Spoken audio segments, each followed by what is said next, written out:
What is up, everybody? Welcome to the preseason cup preliminaries. I am Delthius. How's it going, everybody? Sorry I couldn't make it on Friday nights. I will try to maybe make it up to y'all. Maybe do a bonus feast or something like that this week. But good to see everybody. We have got some preliminary matches. So we got the preseason cup going on. It's the latest in the Mochaccino tournaments. And this is basically going to kind of tie us over until the next big event, you know, the next championship or what have you. And it's an interesting way to test out some of the balance changes that are proposed. We are on the PTR right now. And if you give me just a moment, I'm trying to work out some things in the background a little bit. But the big balance changes here is really looking at the Mole Warren. The Mole Warren has less HP now, and it loses 3 HP with each spawn moles. Toads are actually fast on all terrain types at road speed. Chameleons get a little bit of a buff. They attack immediately after uncloaking. Pig HP goes down a bit. Barbed wire goes down a bit. And certain things like Landmire, Barbed Wire, and Mole Warren never heal. Stealth Reveal changed a little bit. Snake Structure Poison changed a little bit. But this event is kicking off soon. Make sure to sign up if you haven't already.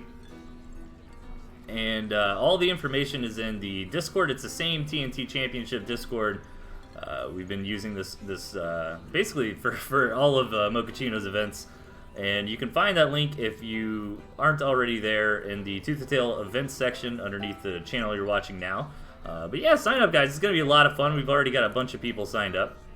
And what we're doing right now is we've got a couple newer players, and we're looking to see where to place them. It's a round-robin series with 8 players. And each player is going to play 3 rounds of best of 3, and top 2 scorers get to go to intermediate division. Although it looks like maybe a couple players aren't here. Satoros is also streaming. So definitely check that out as well. Maybe watch one of us live, check out the VOD or of the other, or maybe do that. I think you can like dual stream kind of deal. So yeah, we got 4 out of 6 players that have pinged in, so we're gonna get started here. There might be a couple bumps in the road as we get going, but everything should be good. So I think I'm ready to kick these matches off between Draz and Tuesday. And let's get started. Alright. So Tuesday is a pretty aggressive player. Oh man, look at this. Okay. Yeah, I actually just played a couple rounds against Tuesday on the ladder. I had the itch to play, man. I was in Discord kind of chatting it up today. It's like, man, I want to play some Tooth Tail. In the right, we've got Draz. Quadruple 0. And over to the left, Tuesday. Alright, both of these guys rocking some pretty wonky decks here. And Tuesday's deck kind of has this interesting idea of maybe trying to leverage the Lizard Skunk into getting into the Snake Owl Badger late game. You've even got the Wolf. I mean, Tuesday's deck, man, it is definitely packing some heat. But the question is, can it get there, you know? Meanwhile, Draz is kind of doing some old school pile style type of approach. He's got Squirrel Toad and just a whole bunch of structures. So maybe we'll get to see a little bit about what those accelerated toads can do. And I feel like with these decks, you know, Draz is going to need to try to come in here pretty early on, cut a decent piece of the map out for himself. And this is actually a decent map for the deck that Draz is bringing out here. You know, I mean, there's lots of gristmills already on his side of the map. And he can start splitting off, you know, somewhere around here and try to stranglehold Tuesday into not being able to get the resources he needs. But as we've seen, you know, recently, you know, 2 bases can be all you really need to get some of these tier 3 going if you kind of bob and groove and shuffle correctly. So we'll see if that's all Tuesday needs. And even if Draz starts, you know, getting where he wants to go with this kind of defensive style, it's going to be difficult to really lock Tuesday out of 3 bases. You know, I mean, this is a pretty good spawn. for that sort of thing. So honestly, man, this is one of the most wild looking games of TnT, and we haven't even gotten started yet. You know, just over analyzing these decks. I mean, who knows? Maybe we'll just see Squirrel Toad, Lizard, Skunk, and that'll be the end of it. But maybe we'll get into some crazy stuff. So far this is looking pretty okay for both sides. You know, this one turret trying to dissuade Tuesday from coming in, but being aggressive so far, that's what he needs to do. He really can't afford to let this defensive momentum really get going that Draz is going to want to set up. But I feel like Draz needs to get this up further, right? Like where his barbed wire was is really where he needs to be contesting, because where it stands, where he's starting to build the defense, and yeah, he can start like leapfrogging forward as the game continues. But as it stands, you know, these defensive structures are not threatening, and really the way you need to use defense in a composition like what Draz has here is actually offensively. You know, Draz needs to get in there, and he needs to pressure Tuesday with these defensive structures. And right now, if you're Tuesday, you can just kind of be looking at this like, fine, man, I'll macro up. You know, I'll get to some of my higher tier units, you know, going up to double skunks. But let's see how Draz plays this. I feel like Draz is a little bit of the protagonist here, because if you just look at these decks, you know, eventually, in theory, Tuesday will overpower as far as army comp is concerned. You know, Draz is really the one who's got to figure out some clever way to allow his plan to unfold.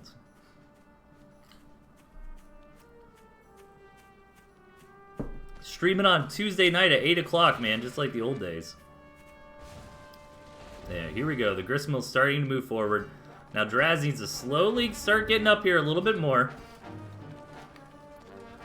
But I feel like he's got to get it going a little bit faster. Like this artillery cannon, maybe that's fine. I always underestimate the artillery cannon's range. And Tuesday's going to come in, kind of look for a pocket. And actually, Tuesday can go all the way around here. This is going to be some nice harassment. Should be able to come in here and grab maybe 3 pigs.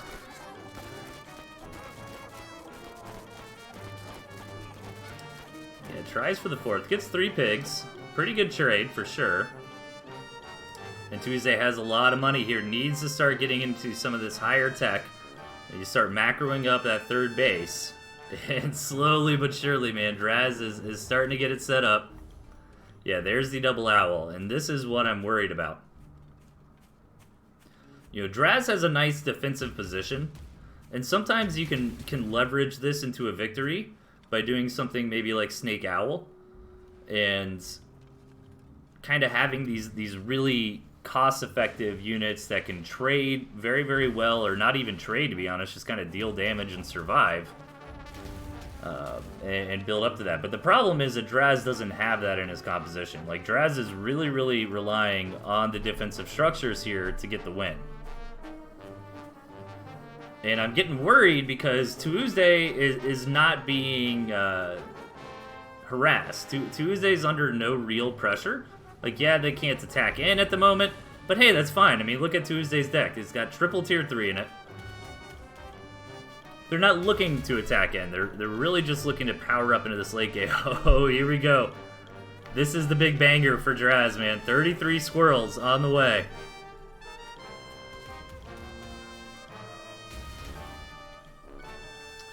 You know, and what's interesting about toads versus mice too is obviously it's not cost effective in the long run, but I mean, in a perfect world, if the toads are able to clash in on the mice, right, delete the mice, that gives you that pocket where you can get in there and get some damage done. But you know, I'm really skeptical because Tuesday's got these 6 skunks as well. So again, all Tuesday really has to do is just like hang out and build up to this this triple tier 3 comp.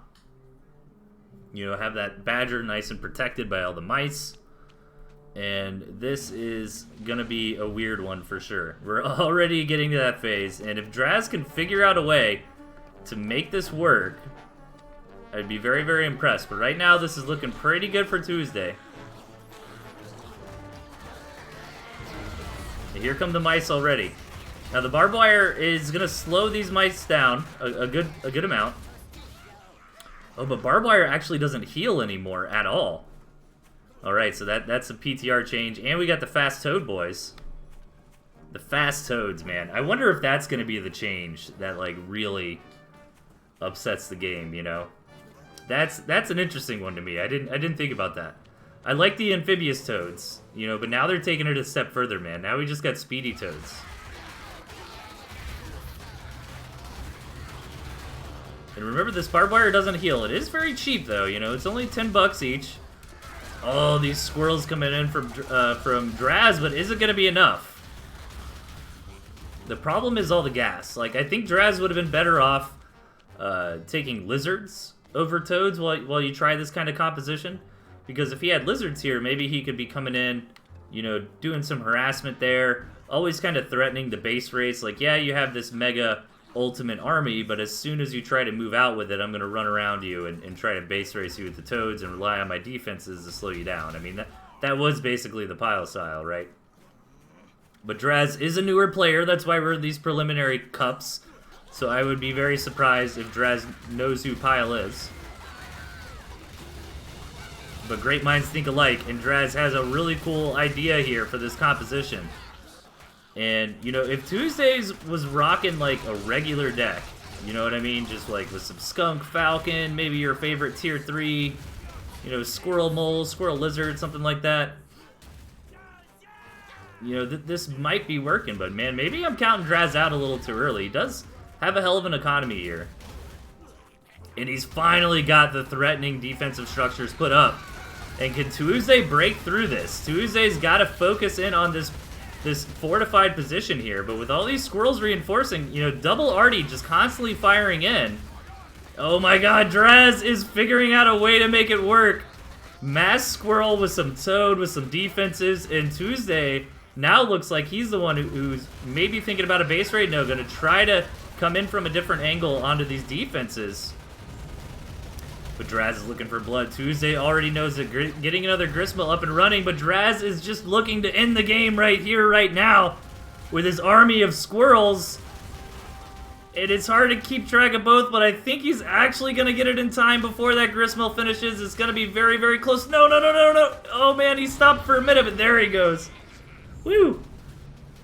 That was an interesting game. I thought he was pulling back for a second. Like, no! Every second really mattered there, because if that additional Gristmill got up, then maybe Tuesday comes back from that position.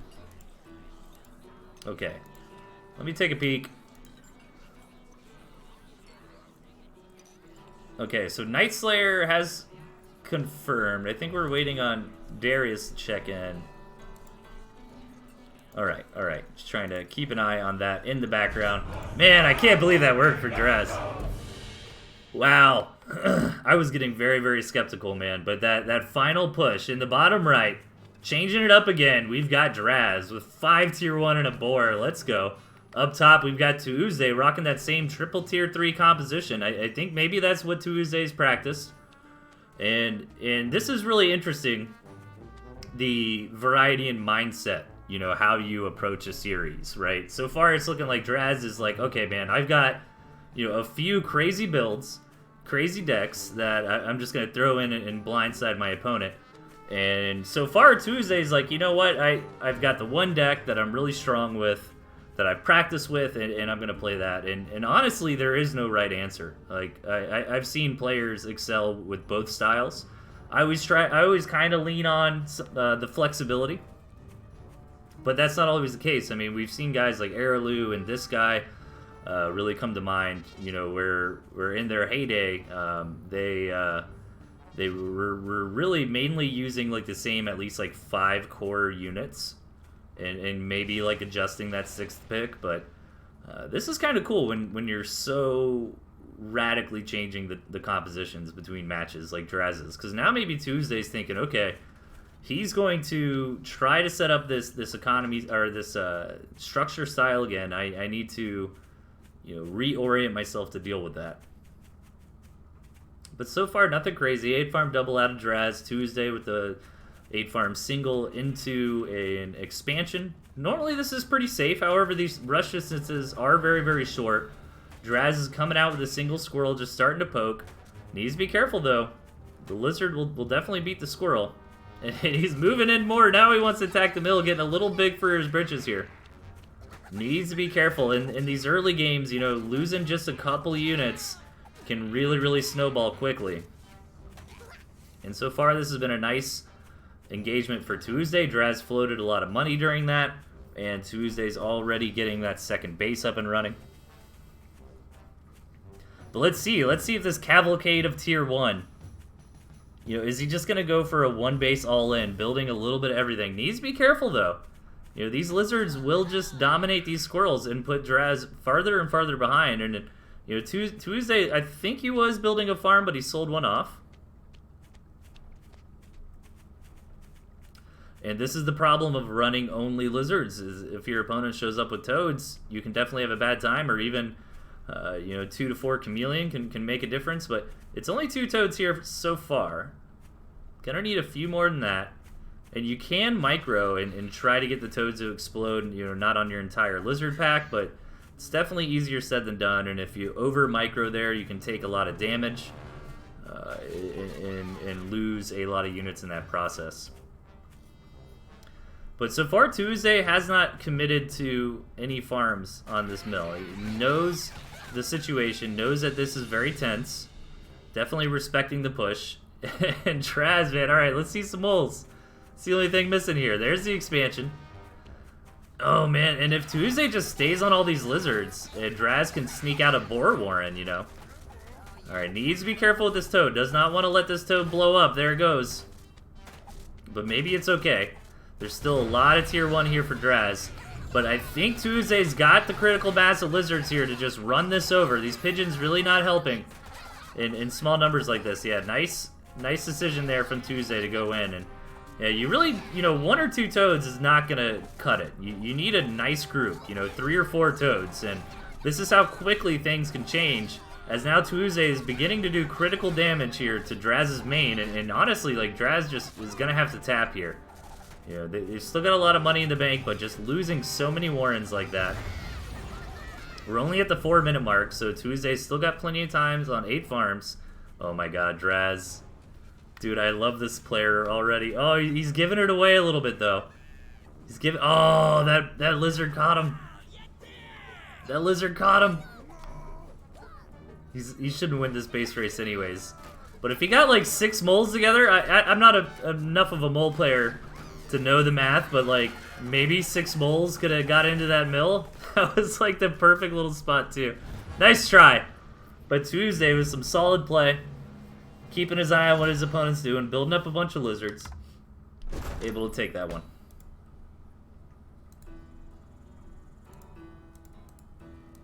So that brings us to 1-1, and this is a little round robin bracket. I can actually link the bracket here in the chat.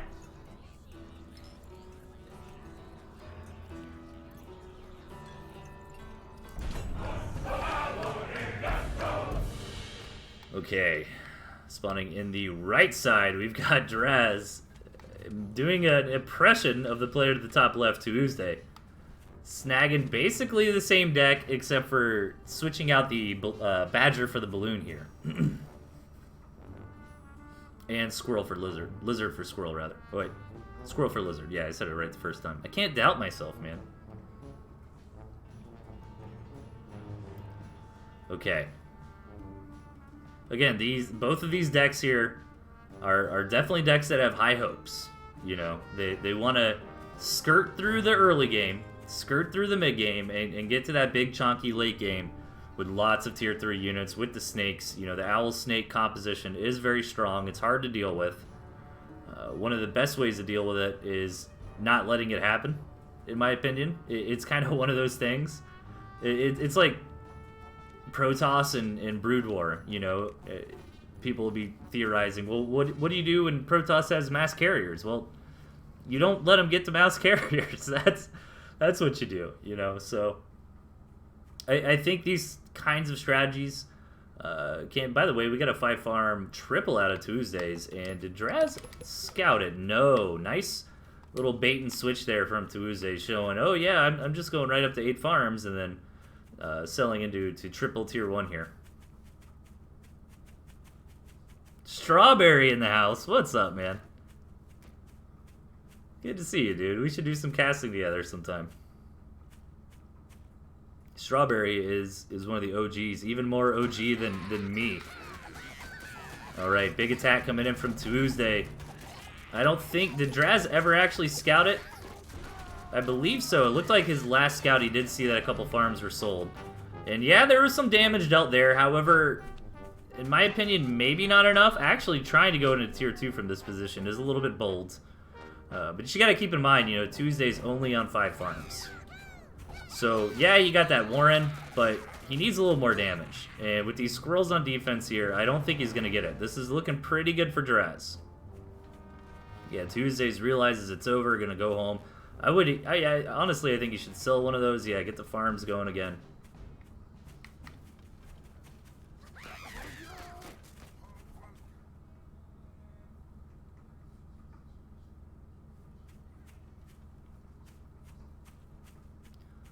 We'll see what happens. What's up, Protocam? What's up, Daffy? Everybody in chat, good to see y'all.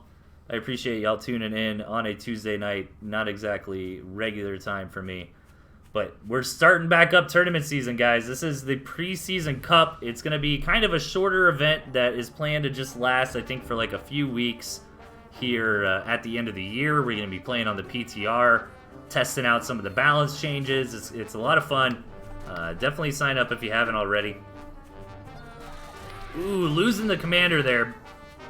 That is always rough. This is leaving these forces exposed, but Tuesday, does he have enough to deal with this regardless? It doesn't look like it. These early skunks really getting some damage in. I mean, traditionally skunks are not exactly the best unit against lizards, but to be honest, sometimes that kind of thing doesn't matter as much as we like to say it does, you know. In small numbers, they got big HP pools, they're dealing some damage.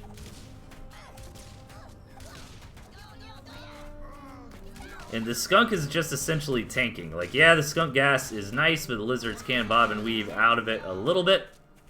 But Draz needs to be careful. Trying to build up to 4 skunks here. Doesn't have a whole lot of tier 1. Losing these skunks is actually a pretty big deal. That's a big money investment, a big tempo investment, having to rebuild those. You know, they're supply blocked, and I think Draz is just overextending a little bit. Did get some damage done though. Knocked out a couple farms. And Tuesday looks like sold off that back farm before it finished building, maybe when the attack started.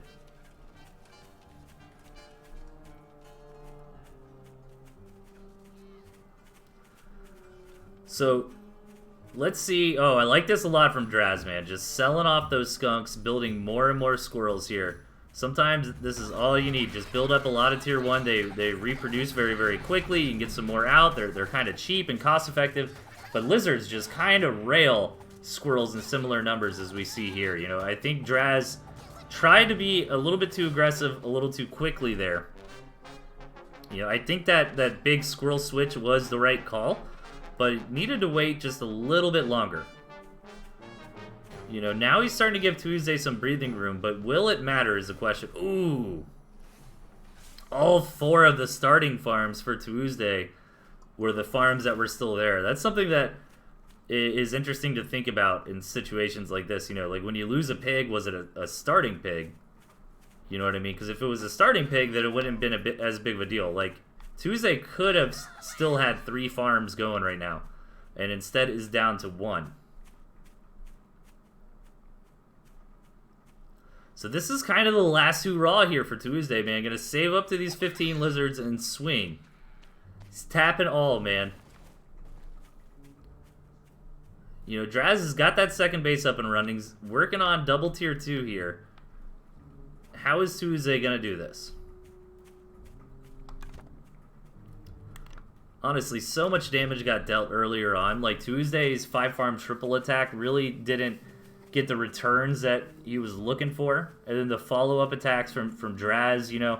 Yeah, some of the trades, you know, losing the skunks kind of hurts, but, I mean, killing those farms, man. And Tuesday never having the opportunity to rebuild. Kind of interesting seeing the vision icon constantly going as the commander standing there. And Draz just looking at him like, what are you going to do, man? What are you going to do? Just hanging on.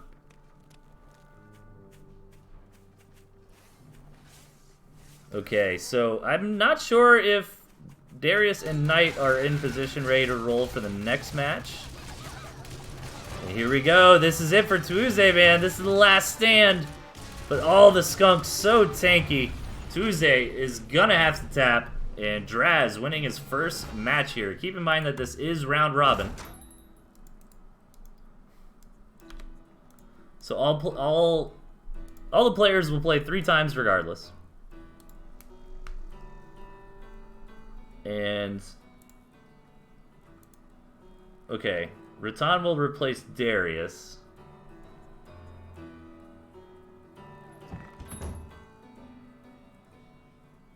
Okay, and I believe Satoros is currently streaming the other round 1 match. Let me check in on Satoros' channel. If you're not already watching Satoros' channel, tune in there as well. Oh, is he done? Oh, no, I think he's changing. I think he's getting ready. Okay, yeah, so he's about to do that one. I wonder if the stars align for a round 2 match. Let me take a look at the brackets here. Are we waiting? Are we waiting for round 1 to finish? I think we gotta wait for round 1 to finish before the next round starts. So in that case, how about we do a couple replays? What do I got? What do I got? I should have set this up earlier, but I was too busy playing. What do we want to watch? How about some Big Pimpin' Tosh versus Mochaccino? That sounds like fun. Oh, wait, it's not going to work because I'm on PTR. Okay, no, that's fine. That's fine. We'll make it happen. Give me a second. If you want to see more of the coverage of the event right now, check out Satoros' stream. In the meantime, let me throw up some Fleur versus Melvin. That sounds pretty good. Yeah, get that one going. Ooh, Meek versus Trumpet. Let's go. And maybe how about 2 Meows versus Ziggy? Alright, so we got a few replays we can do in the meantime here. Alright. Let me kick it to a break screen as I hop over to regular Tooth and Tail. There's no music. It's very quiet. You're just left with the sound of my voice. But the music will be back soon. I promise. Bam. Already done. Look at that. Alright, what do we want to watch? We got Tosh and Mocha, Floor and Melvin, Meek and Trumpet, and 2 Muse versus Ziggy. While we wait. Bam. Wait. Oh. No, that's a black screen. Oh, there it is. Okay. We got Trumpet in the chat. Alright, let's watch Trumpet game here. Oh, Meek versus Trumpet. Let's go.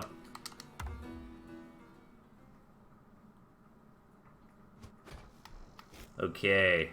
What do we got going on here? On the left, we've got Meek. And on the right, we've got Trumpet. If you're just tuning in, guys, I'm waiting on round 1 to finish over on Satoros' channel, so I figured in the meantime, I will get to some of these replays on my backlog. Both players with Ferret Balloon here and Squirrel. Okay. Trumpet's deck, you know, it looks like more of a reasonable way to try to make this Ferret Balloon kind of style work, you know? Because it's still got that core of, like, Squirrel, Pigeon, Skunk, Badger. I actually like that a lot because, you know, unless it's Magical Christmas Land where the Ferret Balloon works really nicely with the RNG, you can always fall back on that classic Skunk, Pigeon, Squirrel style with the Badger to top it all off. Meanwhile, Meek is a little bit more all-in on this ferret style here, you know, with both turret and balloon. Got some lizards in there, got some moles. So, pretty interesting decks from both sides. And I am taking a peek over on Satoru's stream. Might be a while. I don't think those matches have started yet. Okay, I think they're about to start now. Yeah, I think they're having a couple issues trying to get it all rolling. It's no problem. I have a million replays we can buy some time with. Alright, Meek with the Manor Moles here in the middle of the map. Curious what's going on with these. Are they just to take out the cabins? To start setting up some defenses? Oh, that's a 5-head play right there. I like it. Okay, 8 farm double from Trumpet, getting into that second base. So far, so good. Nice standard stuff. Oh no, Meek's moving in. Bringing the squirrels, bringing the boys. Okay, what's the plan, Meek? Gonna get this cabin. Step 1. Step 2, question mark. Step 3, profit. Oh, here he goes. Oh, Lord, he coming. Alright, Gristmill on the way. Meanwhile, Trumpet not building any farms. That's an important distinction to make here. You know, was ready to roll with the Gristmill, but said, okay, Meek is up to some shenaniganery here. Let me throw down a bunch of tier 1. Always a safe thing to do when your opponents are up to no good. Here come the turrets. Trumpet needs to decide if he's going to move in on this. Actually does not. Is going to let the turrets come up. Maybe because he's got ferrets? That's probably why. You know, if you didn't have ferrets, maybe the move is to try to just rush in on it. But I can kind of understand that decision making. It's like, ah, whatever, a couple turrets, I got ferrets, no big deal. The problem is when the balloon comes up, though.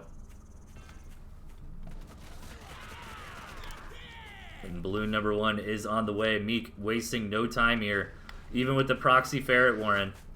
Definitely all in. But to be honest, this is a really good map to try to do this sort of thing on. I mean, Trumpet is contained. He does have this way to come out through the back and attack in if absolutely necessary. Actually going up to 4 ferrets. Here comes the harassment. This balloon getting this nice vision going. And Meek is just going to dance with some units up front. Try to protect these turrets. We got a ferret dance-off going on. But this is starting to look good for Meek. You know, the RNG of the pigs working out for now, but not forever. I don't think it was intentional, but the pig stopped moving when it was shooting. Ooh, is that almost a dead ferret? Needs to be careful. Alright, Trumpet hoping he can buy some time for a Badger to try to bust through this. But, I mean, maybe the move is the base race. Well, you would have to come back and kill this mill is the problem. Trumpet can try to dance with his ferrets and stop the enemy ferrets from getting any value connections. But this is looking bad. The old ferret balloon turret cheese, man. Trick as old as time. Alright, one of the ferrets did drop down for Meek. But let's see, man. Badger's on the way. Is the Badger going to be enough with all this tier 1 to kind of buffer for him? Keep in mind those Warrens that Trumpet lost. Like, yeah, it sucks losing Warrens, but in this position it doesn't really matter that much. Since the units aren't dying. And if Trumpet is going to rely on this big one push. Ooh, we got to be careful with these ferrets now. Then not having those Warrens isn't a huge deal. Ooh, needs to be careful. He put these ferrets in some water. But Trumpet's ferrets starting to bite back here, starting to get their own damage done.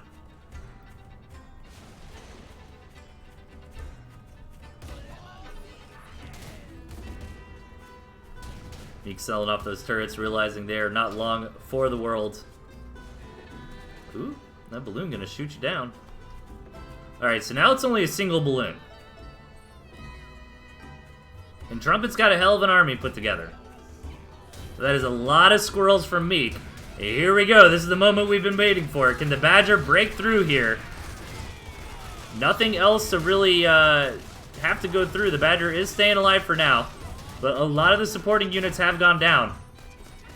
And keep in mind, Meek is on a much more accelerated economy here.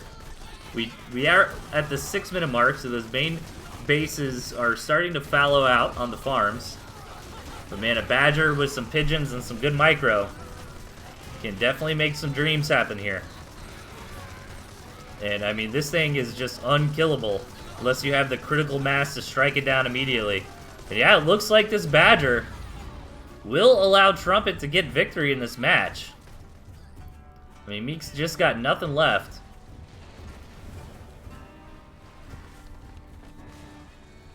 And if Meek just like YOLO Molo'd, yeah, I mean, that's the move, but is it gonna work? I don't think so. Trumpet is a smart player. Trumpet is gonna go for these gristmills immediately. Maybe he's already thinking he's got this in the bag. Oh, there's this sneaky mill over the side though, Meek. Oh my god, Meek. Alright, Trumpet doesn't actually have the money to take any mills. Alright, Meek. Oh my gosh. Here it comes. Oh, dude, Meek's got it. Meek wins. The classic mole all-in when you should lose. Trumpet's like, no, no, no, no, no, no. Desperately trying to get a hold, but that is just too many moles. That was a really fun game. That was a good submission.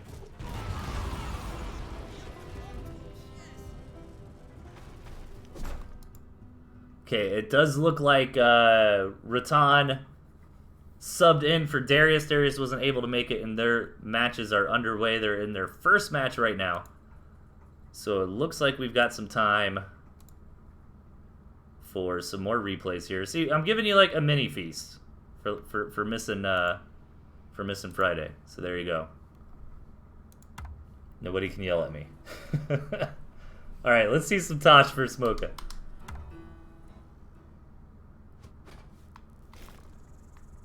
And in bottom left, we've got Big Pimpatosh. His opponent to the top right, Mochaccino. Double tier 3 from both sides. 3 defensive structures from Tosh. So Tosh is known for these wonky decks. Can definitely make it work though. And Mocha is playing a little bit more tried and true. I like the cam over the skunk. That's not something we see very often nowadays. I think the cam deals better with the lizards. The skunks deal better with the squirrels. They both can scale quite nicely in the late game. Oh, the main reason Mocha is running the cam here is because he's got that wolf. And wolf buffed cam. Falcon is definitely the way to go about it.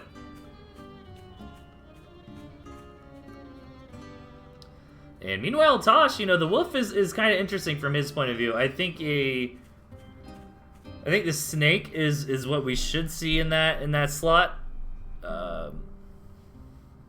You know, just from I actually think like squirrel, snake, owl with those defenses, like that is a viable deck. It was a little bit memey. Little 8 farm mole shenanigans going on there, but no harm, no foul. Tosh needs to sell that turret. There he goes. And we're gonna get into some quick expos. Both players kind of more macro oriented to start with, so going for this 8 farm single into a mill is not super threatening, especially when you've got some decent rush distances here. Map is fairly even. It's hard to say who I like it better for. I mean, if you look at the split, you know, Mocha does have this 4th mill up on the high ground. But I kind of like Tasha's starting position better with these triple mills like this, you know. This mill might be a little difficult to deal with, and Mocha is smelling what Tosh is cooking here and does not want to let this get up and running. Even already had the moles over on the side, but not enough squirrels. And we're seeing this weird situation where the balloon is actually very effective against tier 1. You know, when you don't have that critical mass to get in there and immediately knock it down. So let's play for Mocha. Mocha actually sold that mill too. I wasn't paying close enough attention. But now gonna get into it. And gonna go for the wolf. I was thinking maybe boar, but instead gonna go for wolf. and perhaps gonna build into Cam Falcon, or just rely on squirrels, or maybe mainly use the wolf to get that economy going. And there's a lot of different ways to play the wolf. It's a really versatile unit.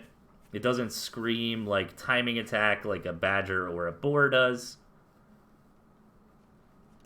So be really curious. You know, Mocha's probably more experienced with this than your average bear. You know, when I run against something like this on the ladder, I don't play often enough where I'm like, okay, I know the if then else statement, you know, to beat this. So I'm curious if Mocha does have the secret sauce here, and is like, oh, I know what you're doing. I know you're going for this defensive turtle into owls, and this is how you deal with it. Or if Mocha is also kind of in that position where he's like trying to figure out what the best way to go about this is.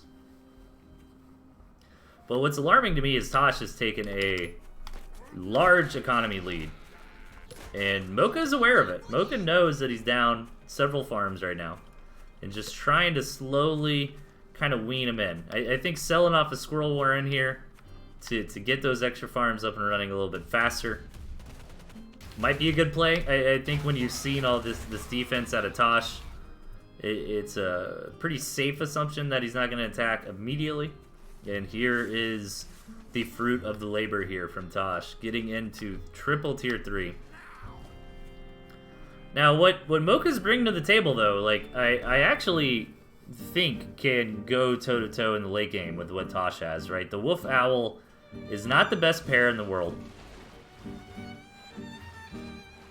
And the boars should be able to deal with the mice quite nicely. The cams can get in, get some nice damage done, do some good tanking on the front line. You start scaling out with more and more falcons and cams, even getting up to like a second boar. And I think you can hang in the late game against several owls. We'll have to see.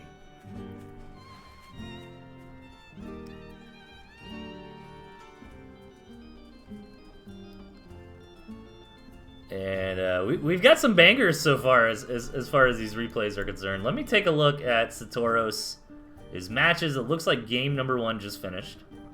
Okay. In the series. I like his overlay. I think that's one of the QQs. Maybe that's like QQ's latest iteration. I need to pick that up. My scoreboard is homemade and it looks okay, but his scoreboard definitely looks better. Alright, Mocha trying to poke in, but I don't think got the critical mass just yet. Actually losing a lot there for free. And man, I tell you what, this can be very difficult to deal with, to try to dismantle.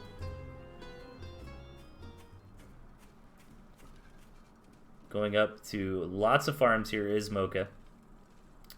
No cams. I think that kind of makes sense, but at the same time, I wouldn't hate to see some cams on the ground to soak some hits. I guess it's a bit rougher when you don't have, like, pigeons. Tosh gonna come in here and just annihilate. Gonna have to sell these farms so they don't die. Okay, the mice are not gonna pick off anymore. Nice selling there for Mocha. Was in a good spot for that harassment. But this is a balloon wall coming up, ladies and gentlemen. This is a very difficult thing to deal with. Mocha needs to just go through this back door, man. But that causes a base race, I suppose. And in the late game, Mocha does have access to that 4th mill. However, I'm really skeptical to give a lot of merit to Mocha for that. Because Tosh's comp is just very, very cost effective, right? Like, yeah, Mocha will get some more money. But Tosh, in theory, doesn't need as much money. And this is rough. Like, how do you break through that many balloons? Yeah, I think you need the cams. You just get the cams in there to kind of tank for you. I had a similar match with Meek at one point. He didn't have the owls, but I had Wolf Cam Falcon. And yeah, I just eventually... And he just had this crazy amount of artillery and balloon. But the Wolf Cam Falcon can bust it. Does Mocha know about the sneaky route? He does. Alright, now he's going for it. Alright, so now he's going to force a fight out of Tosh, where Tosh does not get to use all of his defense. And in theory, this should go nicely for Mocha, losing a lot of these falcons Up front, though, Tosh does not have that many units that can actually shoot up, just relying on the squirrels, but the wolf goes down. That is why Mocha was bleeding off a couple Falcons. Really trying to target that down. Look at that 1 HP left on Mocha's commander. Does fall, leaving all these units vulnerable, but can Tosh really do anything about it? The problem, though, are the additional units that are bleeding in. Oh my gosh, and this retreat path is just brutal for Mocha. Tries to rally his army through, but loses the tier 3. However, the Falcons come over, and the Owls are starting to go down. This game is just becoming a train wreck. Tosh's mice knocking out that mill there.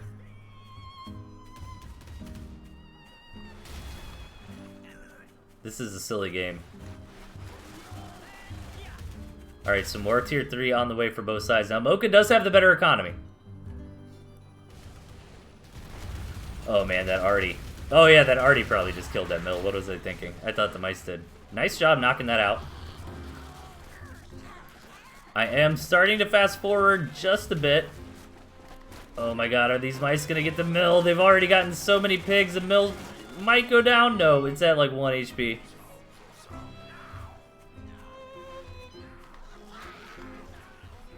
Now we're in a crazy position. Mocha's definitely got the superior army, but Tosh can turtle behind his balloons. There's really not a whole lot Mocha can do about it, losing that last cam there. There's gotta be a way. Like, maybe you can come in, get this mill, and then super sneak. Look at this sneaky alley, all the way back to that base. But right when you start trying to do this sort of thing, here's Tosh with the mice. Honestly, if Mocha just rallies his commander, if he doesn't rally, moves his commander down, attacks that mill, these Falcons shouldn't take too much damage from the balloons. Needs to be careful how he goes about this, though. They're going to straight engage into these balloons. And that is going to be devastating. Yeah, these Falcons are not really affected by the mice, but they kind of are, right? When the Falcons are wasting their DPS on it, and Tosh ends up taking it. That was a crazy game. I don't think he played like trash, man. Those kinds of games are super weird. I often lose them as well. It's not something you typically go about.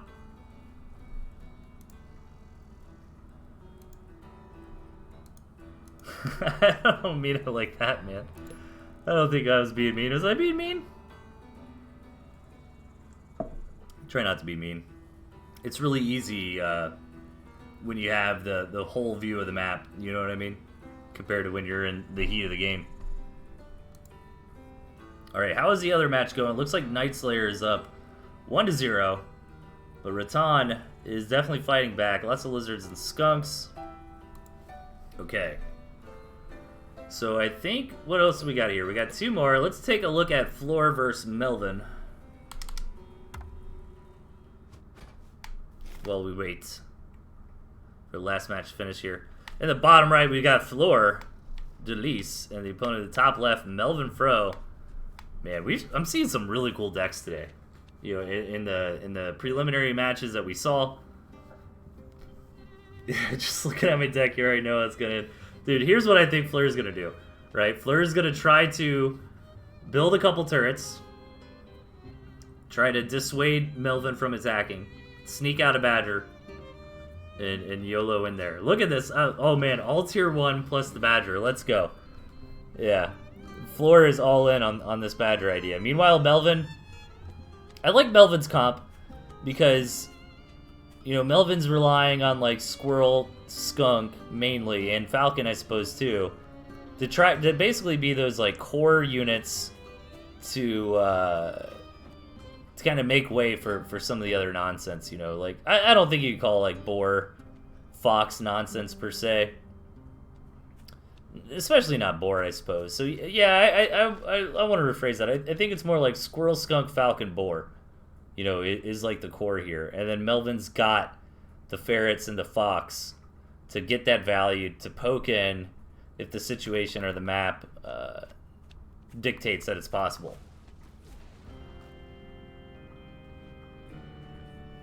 Melvin's like a really strong player, man. I've always... I don't know what it is. Like, I remember back in the day when Melvin's always been good, you know, but he was like a solid player, right? Where am I going with this? All I'm saying is hard for my brain to wrap around how good Melvin is now, because for the longest time, you know, he was solid, right? Solid, strong player, but not like top tier, and now he's definitely a top tier player. He definitely climbed that esports ladder in the Tooth and Tail scene, and he's definitely a force to be reckoned with. Like, I would play Melvin on the ladder, you know what I mean, back in the day, and maybe even have like a positive win rate, right? Like, win some, lose some, maybe mostly win. Now, if I play Melvin, he just beats me every time. And Melvin scouted the Badger and is not afraid of the turrets so far. But let's see, man. Flair's got a lot of squirrels here. Melvin's going to have to back out for now. And, you know, this typically isn't the way to go about it. I think Melvin kind of blundered here. This is what seems like the right way to deal with a tier 3 rush. Like, okay, I'm going to get in there and break them before that tier 3 hits the board. But a lot of times, especially when the opponent has turrets, that's very difficult. Now, I am worried for Floor here because these Warrens up here on the high ground are not protected by these turrets. And Melvin has a significant squirrel advantage here. Now, these turrets will be annoying for Melvin's reinforcements, but if Melvin could just break through right here, right now, one of the Squirrel Warrens already going down. What's good for Floor is that the Badgers already began. And yeah, Floor is going to hold. But yeah, so it seems it's a little counterintuitive. You know, you see your opponent going for like a tier 3 on one base, and sometimes you can get in there and knock it out, especially if you have moles or something like that, you know. But a lot of times the response is to just kind of macro up. It's like, all right, I got like 2.5 minutes until that tier 3 is at my door. And, you know, get some farms going, get some falcons going, and brace for impact. Because now I think this is a really good position for Floor. Look, the falcons are on the way, but it might be too little too late here.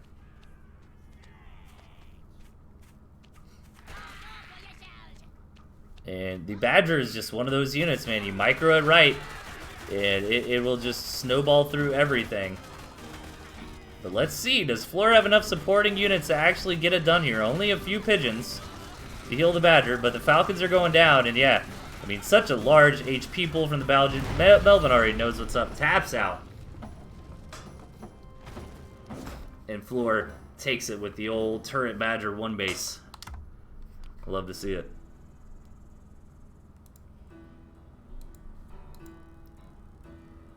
Okay, looks like they are still in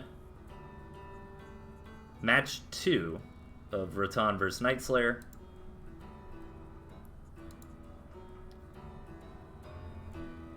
So we got time for some more replays. Alright, what do I got left? I got 2 Meows versus Ziggy. Am I going to have to throw in some more? They're really getting after it over there.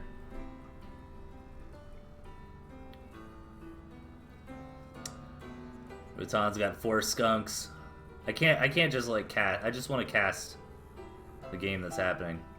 Oh man, it looks like Rattan is about to win.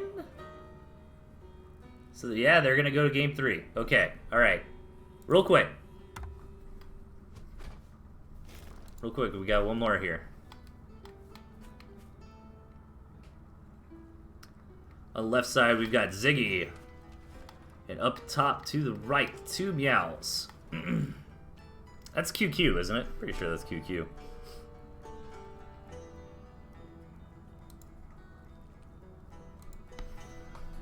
Okay, let's take a look at these decks. Yeah, that's definitely QQ. I could tell right away. Dude, I gotta steal that deck, man. I gotta try that out. I gotta take it out for a test drive on the ladder one of these nights. It's a really creative style that QQ makes work, and it doesn't look like it should work in like the hyper late game, you know, but it does.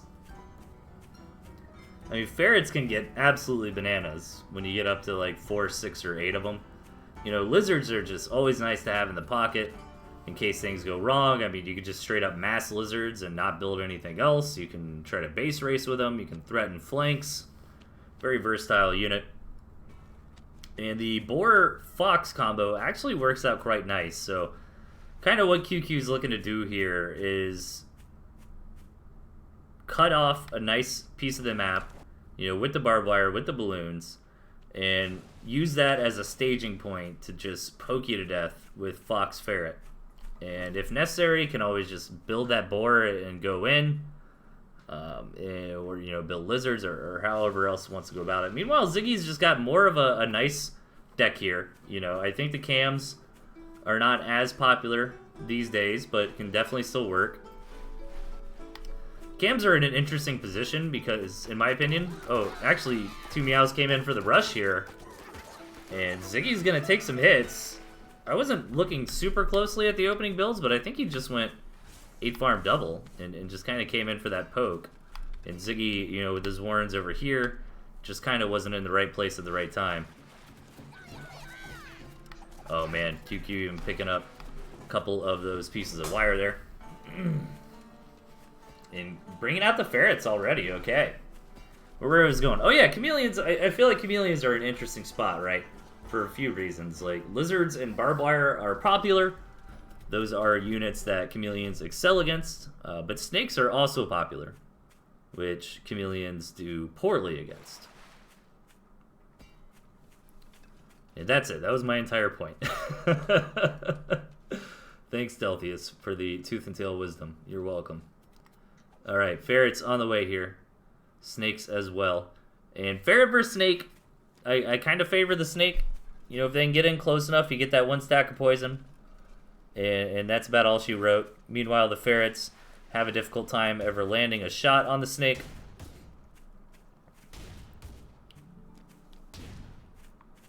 So let's see how this one advances. Keeping an eye on the other matches here. I do not want to slow down the event so we can watch some replays. I'm just buying us some time.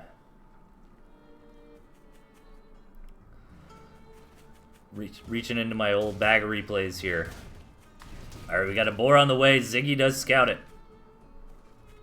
Lots of barbed wire from both sides. This looks like it is going to start becoming a long game here. I need to keep my eye on Satoros' stream to determine how much I have to fast forward through this, or else I'm going to leave everybody on a cliffhanger. That is a ridiculous amount of barbed wire. I mean, that's at least like 4 pieces of barbed wire right there. Oh man, Ziggy looking... Oh wait, is he going to try to get high ground vision and then snipe it from afar? Oh my god, Ziggy signed my mouse pad, dude. Oh, I'm going to lose a lot of lizards in the process. Unfortunately, because since they couldn't find a tile, they rallied through it. He loses like all the lizards. But definitely style points there. That was a cool idea. How are things looking between Rattan and Night Slayer? Look like they're heading into a macro game. This is a big map. Alright, they're on a big map here. So it looks like it can definitely be a macro game. Maybe we got some time to enjoy a little more bloodshed here. Alright, what do you... Who even needs that much barbed wire? What are we doing here? What's going on? Ooh, gotta be careful. Don't want those snakes to get those ferrets. Don't ferrets beat snakes in real life? Or am I thinking of, of the mongoose? Did anybody else read that book, Rikki Tikki Tavi, in, like, elementary school? I don't know why, I just, like, really like that book, man. There's a story of, like, this mongoose that kicked the crap out of some snakes. I mean, I feel like a ferret could mess up a snake in real life, right? I guess it would depend on who got first blood. Man, Ziggy busting through there. Getting a couple balloons, but here's the fox. There's a boar on the way, too.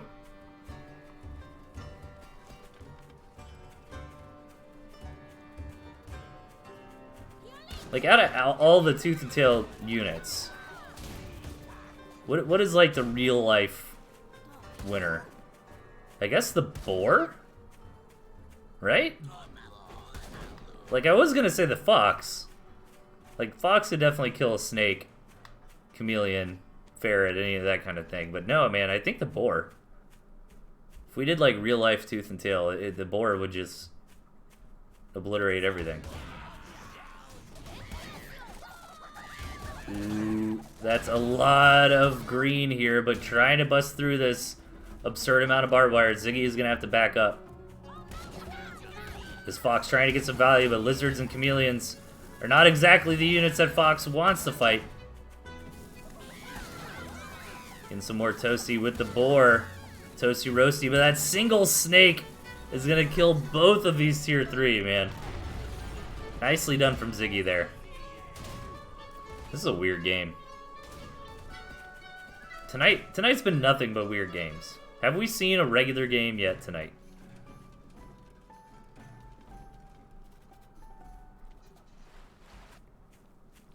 That is the question.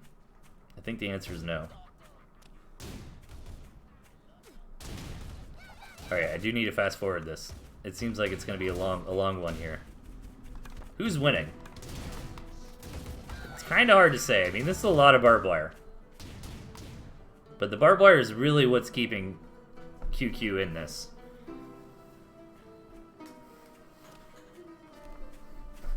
Maybe once QQ gets out his boar. I don't think he needs the ferrets. Like, he needs to sell the ferrets. Build up some lizards. Maybe sell some of this redundant barbed wire too. Yeah, and get this big, like, lizard, boar, fox army, right? And just get the lizards to kind of buffer for the tier 3. Hopefully make it a little more difficult for Ziggy to get the stacks he's looking for. You know, QQ actually doesn't have a lot of units. Alright, how's this other match looking? They're on third bases. It's a proper slugfest going on over there on Satoros' channel. We got meat casting too.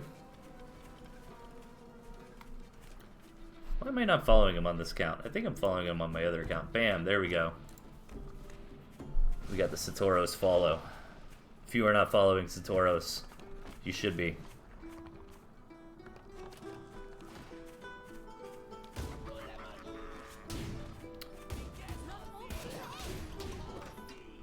Alright, Ziggy's still relying on these lizards and snakes, trying to get another gristmill established. Is QQ here.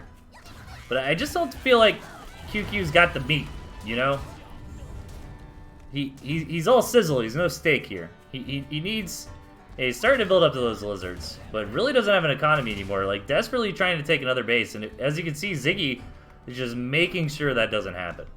Like, has invested the 60 food to just take every other gristmill on the map to just know that QQ cannot have another base.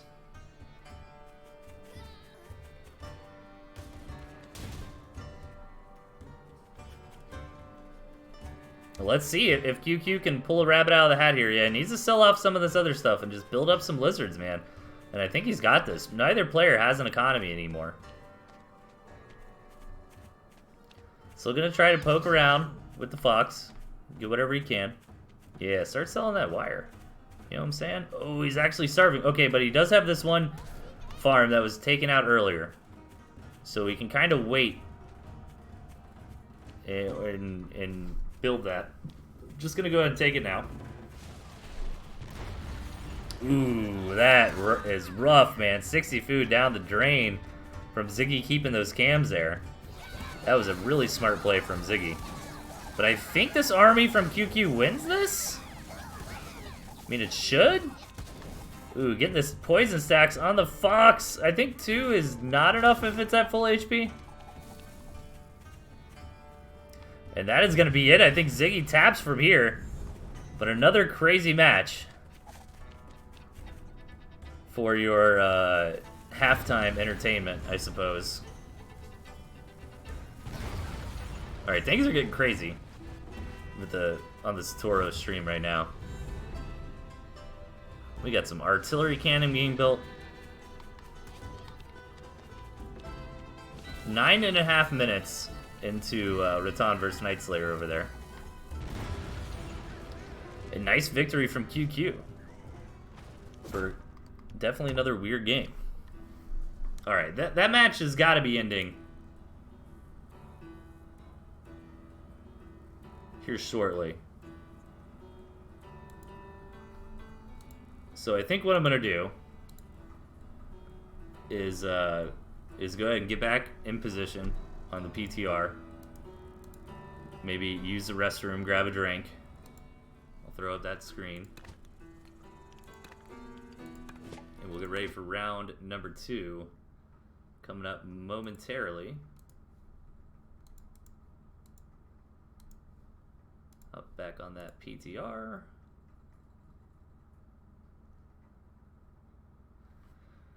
Zippity-doo-dah. All right.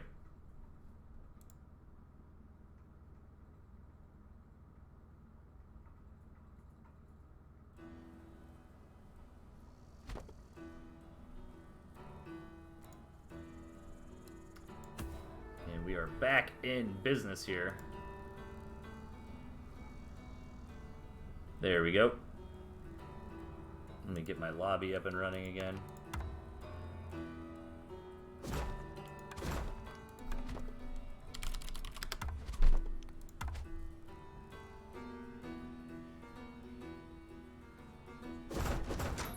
Okay. So, Draz took round 1 on the ToothAndTailTV stream over here. Meanwhile, the other matches are continuing on Satoros' stream. Looked like Horos beat Nicolaccio 2-1, and Rattan and Night Slayer are finishing up their match right now. So I'm going to kick it to a brief break, everybody, and we will see you shortly when we're ready to start round 2.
Okay, looks like we are ready to continue here.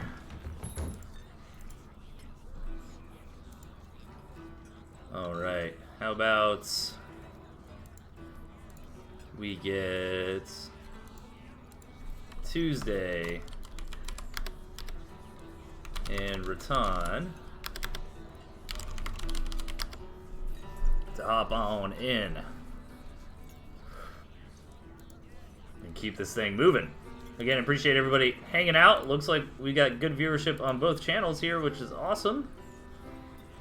And what we're doing right now is some preliminary matches for the preseason cup. The preseason cup is kind of just a fun event that's happening in between the regular TnT championships. A little bit shorter. And it's going to be a lot of fun. So what we're doing right now is determining where these newer players are going to be placed. The top 2 scorers get to go into intermediate division, and everybody else will start off in beginners. But if you haven't signed up yet for the preseason cup, please do. It is in the regular Mochaccino Tooth and Tail Championship Discord. It's going to be a lot of fun. I think it's kind of a shorter event, so it's not a huge time commitment. So definitely check that out if you haven't already. Just linked the Discord in the chat. Oh yeah, they're probably waiting on me. And there we go. We're off to the races. I'm sorry, Satoros. I snagged the players that were ready.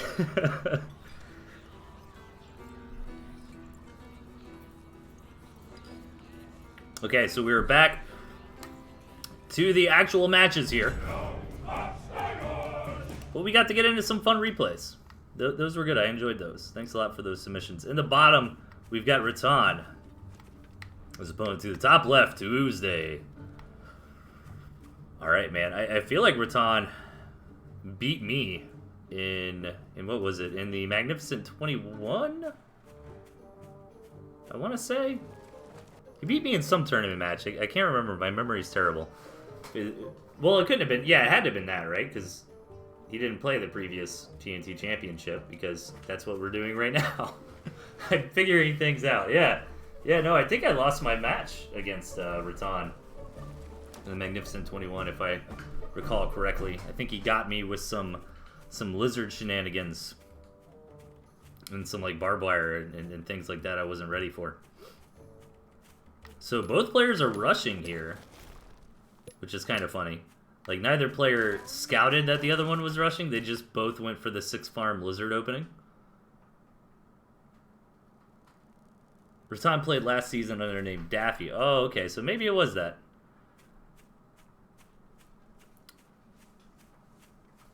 That's right. So that's kind of funny. Both players here trying to rush their opponent. And, you know, I actually do like some of these pretty 8-farm lizard openings, you know. Especially if your opponent responds to it. Like, I've tested out. I mean, Chip used to do this way back in the day, but, like, go for, like, a 5-farm Warren, right? Force your opponent to respond. And then if they don't respond, obviously run in there, get some damage done. But if they do respond, then you can just supply block yourself with queued farms and never actually build any tier 1 out of that Warren, which puts you 60 food ahead in farm production, if that makes sense, right? Because your opponent built the units, you didn't. So that's a fun little trick to do. But so far, just one base from both sides. Map is definitely looking better for Rattan here. Getting into some quick skunks. And again, skunks are not exactly what you're looking for against lizards, but they definitely can work. Ooh, Tuesday getting harassed while trying to go over there and take the mill. Actually, took the mill, canceled the mill, threw down a tier 2 Warren, and is going to chase this back home. Does actually have the superior number of lizards here. So if Rattan's not careful, maybe Tuesday can return the favor. We're going to lose that turret too. So yeah, this is actually starting to look pretty good for Tuesday. Needs to commit though. Kind of bobbing and weaving. And overall, yeah, I think I like that better for Tuesday. What sucks though is losing that farm, right? That's actually a huge deal. And I think Tuesday needed to kind of move in from this angle as he was chasing Rattan back to take out that pig and return the favor. Because right now, you know, Rattan is still in the lead. You know, 7 to 8 farms is pretty significant. That's like a 10 or 12% difference in economy.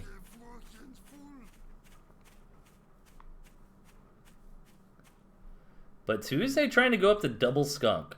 And again, you know, double skunk or skunks in general are really strong against squirrel. Let's see how it works out here against lizards. Typically, what I like to play with squizzard comps, and then I'll use my lizards to jump in on the opponent's skunks, right? But here, you're kind of in a weird spot, because if you try to all in with your lizards, like onto the skunks, maybe you're taking a lot of extra damage, like as you're running past that other tier 1. Rattan going into some farms here. Single turret to defend. And so far, I do like this better for Rattan. I mean, the cams are a little bit more appropriate against the lizard. However, you know, Tuesday took some punches in the early game, punched back a little bit. And now if Tuesday can just kind of let the game go on, right? Keep matching Rattan on the second base. Hell, even try to get like a farm or two ahead. You know, Tuesday does have this like ultimate late game comp, you know, with the triple tier 3 and the snakes. So if Tuesday can find a way to drag this game out long, they're going to be in a really good spot. And Badger's already on the way here. And Rattan really needs to scout this Badger. This is an important scout. I don't even know where the Warren is. Ooh, does not see it. Where? Oh, now he sees it. Okay, Rattan did see the Badger. And how is Rattan going to react? He can definitely sell off the turrets. Maybe try to build into some falcons. No, instead is just going to mow down on the lizards. Maybe try to attack before this Badger gets up and running. I would have loved to see the sell on those turrets. Ooh. Are we going to Metal Gear Solid Chameleon in there, get the Badger Warren? No, just setting up for a big attack. Is just hoping to break Tuesday before Tuesday can get to that Badger, and it might just work. A lot of units are falling. Rattan's still got a couple units left over here. He's got the cam still up and running. Oh my gosh, is it gonna work? Just a little bit of HP left on these cams. Trying to target down that Badger Warren, but no. Overextended there, and Tuesday is able to clean everything up. Is fighting back, is chasing down these lizards, and now I think Rattan is in a little bit of a checkmate position. Once Tuesday gets this Badger up, I mean, Rattan just does not have an answer for it.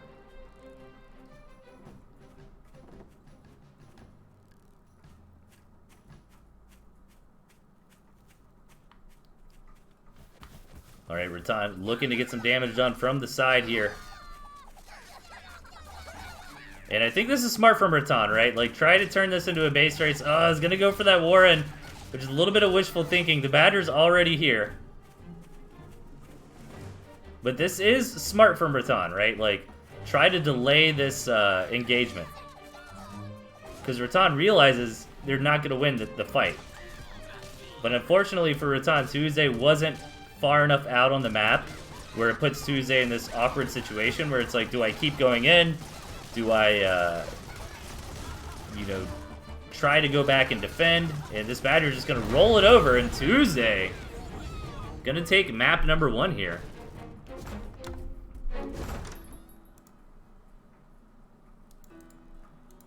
Definitely a good recovery from a little bit of a rough early game there.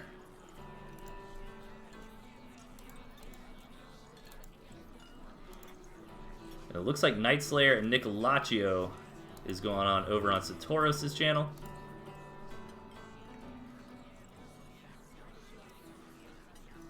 Oh, Draz is a FXB player, right on. I just now know that. Over in the bottom left, we've got Tuesday, and up top, Rattan. FXB, man, trying to take over the Tooth and Tail scene. I like it. But that means we need another clan to rise up, right? With some cool letters. To be their rivals. You know, you need to have a good rival for an anime. You know what I'm saying? You can't have Ash without Gary. Goku without Vegeta.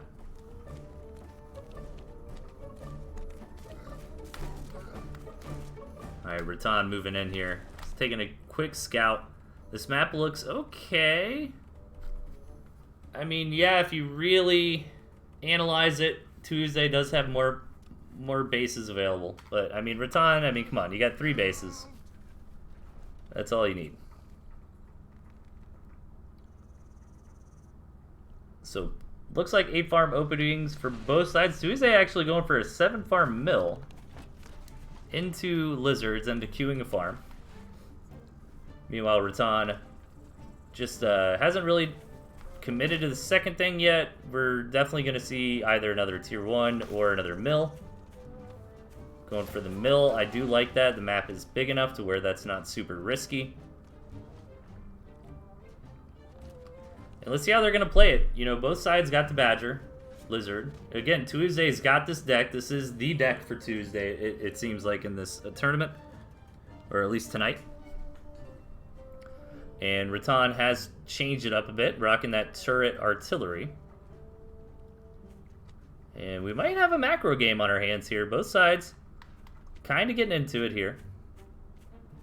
I love macro games, man. If I see my opponent wants to match me on farms, I'll just go total 8 farms on second base, like, immediately. You gotta be careful of that kind of thing. You gotta scout, you know. If you just throw down 8 farms on that second base and your opponent just keeps making tier 1, you can definitely get ran over. But yeah, in a situation like this, like if I came in as Tuesday, I saw 3 farms in my 2, I just build like 5 or 6 farms. Like, alright, man, if that's how we're playing this.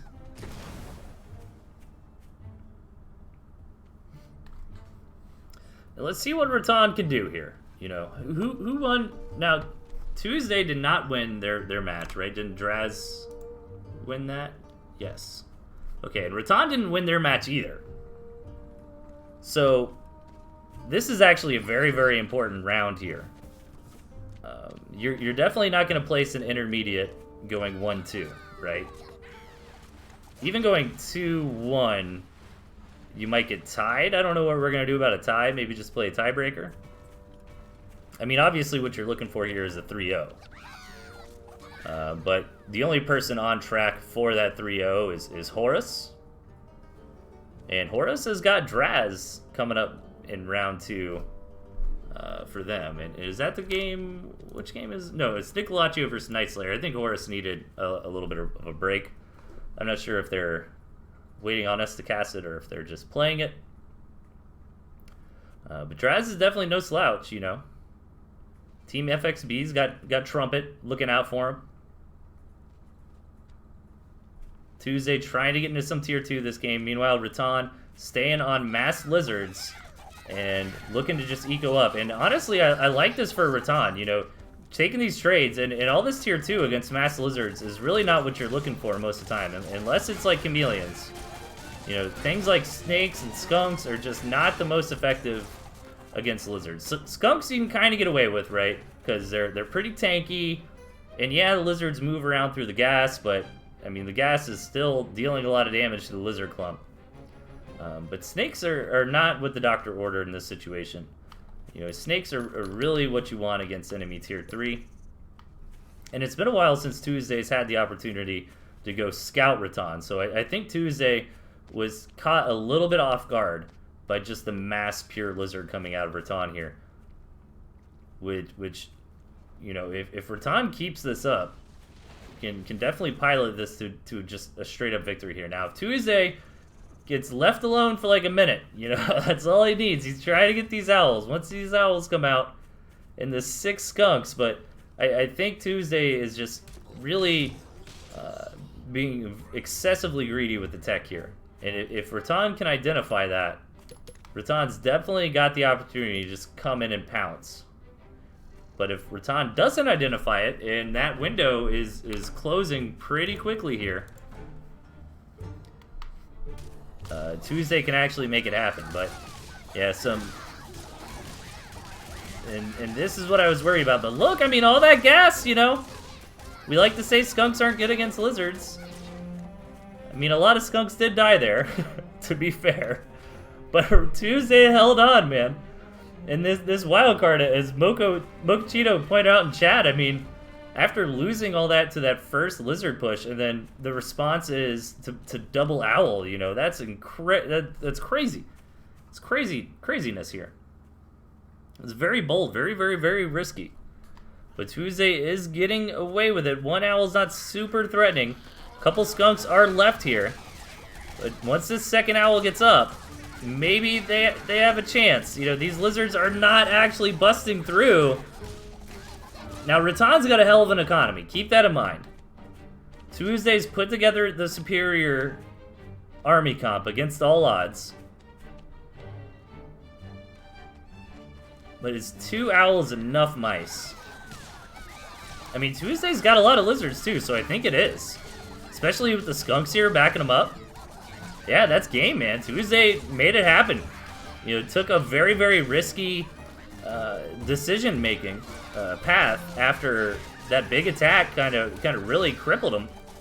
But I mean, I can't believe the Mad Lad is maybe getting away with it. However, I might have spoken too soon, because one of the owls did fall, and when you're doing something like this, especially on low economy, you gotta keep those owls alive. And Raton just is just Zap Branniganing through. Like, just throwing more and more lives at the problem. And Raton has the superior economy here, and Tuesday really wants to get that mill down, but just can't quite muster enough force. And oh, maybe these mice. No, not quite. He's gonna have to go home and sell an owl warren, and probably sell the skunks too. But the problem is just the economic difference now.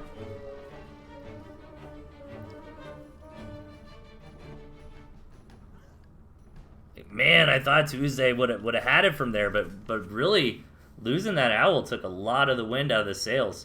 And again, you know, you just can't underestimate a solid economy. I mean, Raton is living large over here. I mean, this economic difference is absolutely huge. And it doesn't matter if I've got the unit that counters you, or I've got the better comp, you know, if you've just got an immense economic lead. I think that's true in any RTS game. Let's see, Raton's coming in here again. But Tuesday is mustering up some forces and cleans this up, man. This is such a crazy match. I think Tuesday might pull this off in the long run. Raton is not quite getting up to the critical mass of lizards here. I think that move out was a mistake. I certainly see why Raton tried it. But, you know, Raton needs to kind of hang out for a second. Definitely make sure Tuesday can't get another base. You know, do stuff like this, like run around. Look for engagements. Look for Tuesday maybe to pull the lizards up a little bit too far forward compared to the other units. And take that engagement, just lizard versus lizard. But yeah, Raton needs to get this critical mass of lizards here.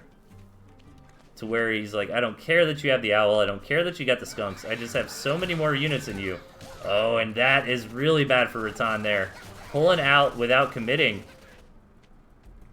You know, heavy losses for free. That's exactly what Tuesday needed.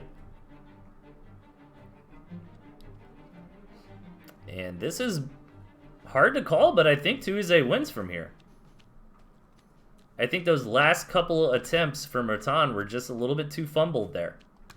You know, Raton needed some good engagements, needed a situation where he could snipe that other owl. And slowly but surely, man, Tuesday's like, okay, you can't just run me over, so you gotta leave me alone for a second, and now I've got some breathing room to get these farms established again.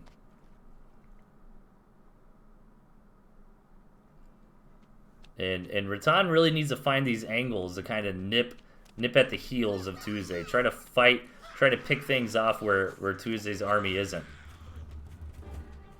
And Raton has got turrets too, though. I didn't think about that. You know, maybe if Raton like sets up a little bit of a turret wall in the center and tries to take the fights around that, just gonna come in here with these lizards again after those mice got depleted, and Raton's gonna all in on this gristmill and is gonna get it.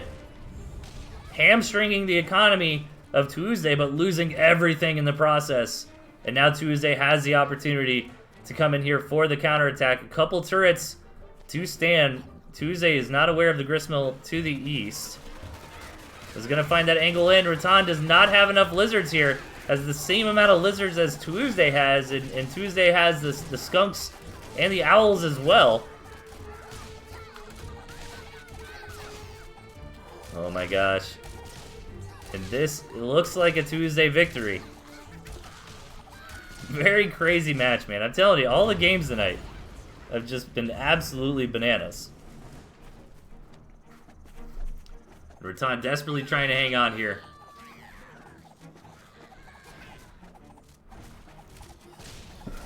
But it does not appear it is going to work. GG. Nicely done from Tuesday here. Taking that 2-0 series. I appreciate the tenacity from Rattan, definitely. So, my question is, for myself to look up.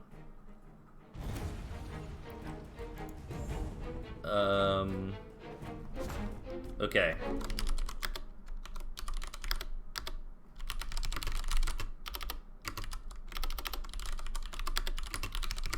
Sorry, I know my keyboard's super loud.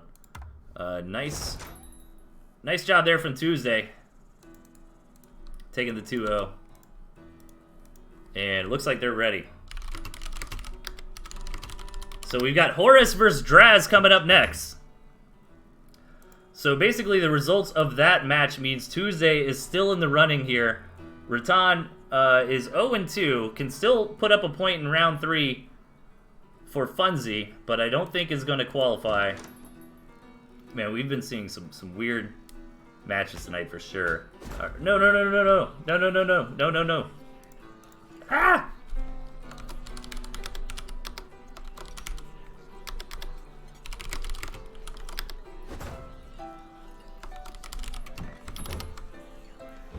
Okay, there we go. Give me a little mini heart attack here. All right, we've got FXB Draz.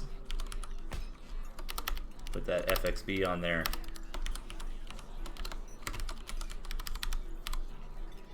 Oh, I think they're waiting on me. There we go. All right. As I do some...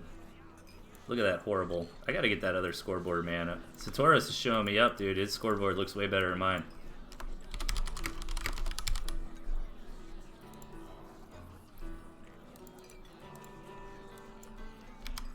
All right, Perfectamundo.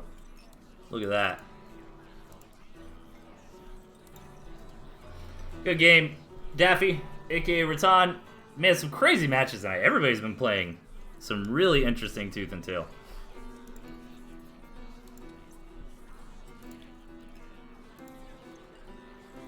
Like, this, a lot of this is just like totally off the books, you know?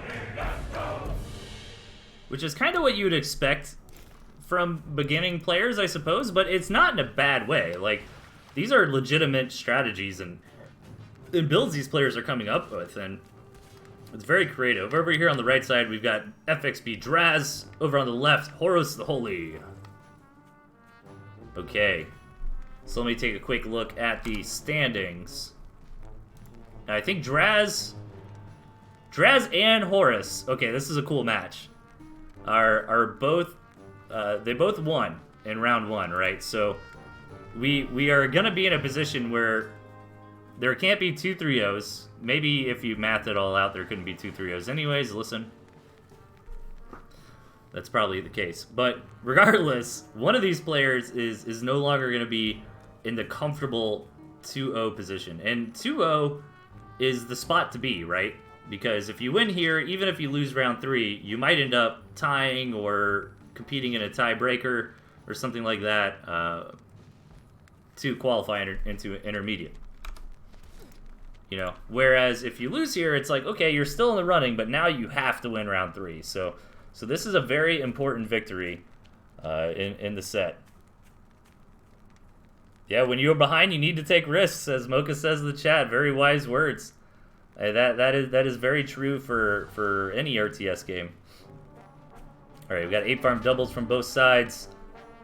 Draz going for that mill, and it makes sense, you know. Like, you might as well. If you're in a position where you're probably gonna lose, why not? Why not do something crazy? Why not sell everything you got, build double Fox over in the corner, and see what happens, man? Sometimes it works. What was gonna happen if you didn't do that? Then you're gonna lose anyways, right? Because you're behind.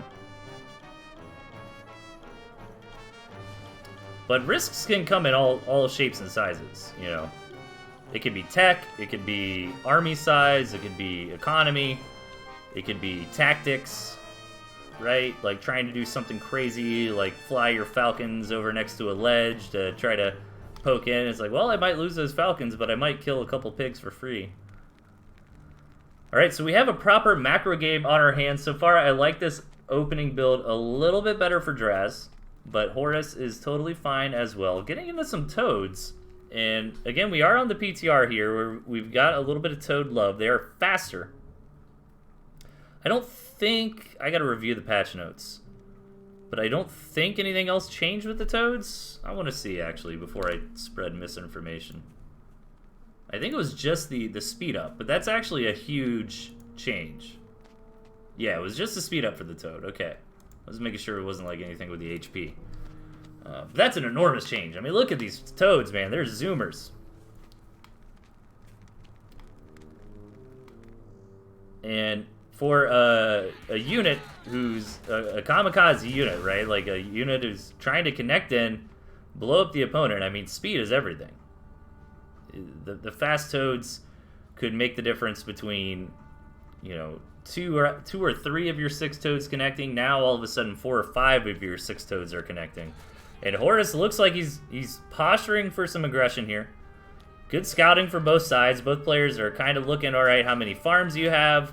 Let me make sure I've got about the same amount. Let me check around for anything like tier 3. Did you sell off any tier 1 for some, you know, a big tier 2 explosion? But here comes Horus. He's moving in. Draz is not quite in the right position. Gonna start moving in forward now.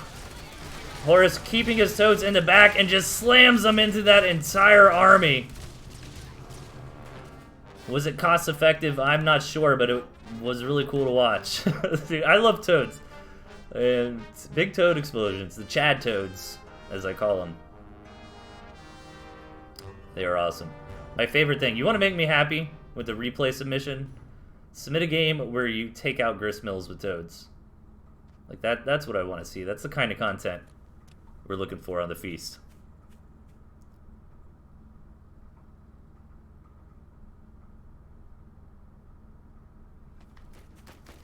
Alright, good scout here from Horus. Sees that Draz is trying to get into the wolf. Meanwhile, Draz hasn't scouted in a little while. Going to come in.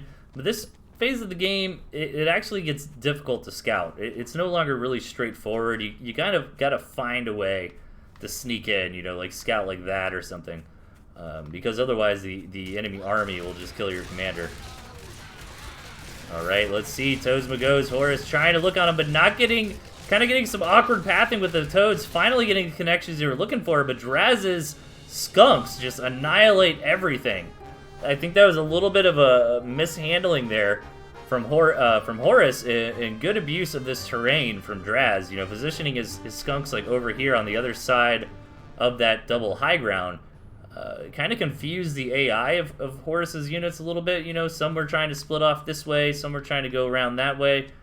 Horus is trying to correct, like, no, Toads, come in this way and hit those skunks. But by that time, you know, all the skunk gas had already basically deleted the army for Horus there. And now all of a sudden, Draz is in a game-winning position. He's got the wolf out. He's working on the owls.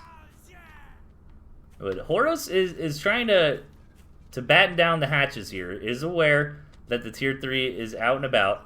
And is trying to get into some hefty numbers of tier 2 here. Going for 6 falcons to try to deal with this. And the double skunk. Now, did Horus scout the owl as well? Okay, yes, that makes sense. Yeah, once you have that double skunk up, you can kind of negate the mice pretty effectively. Until the owls just continue to grow in numbers.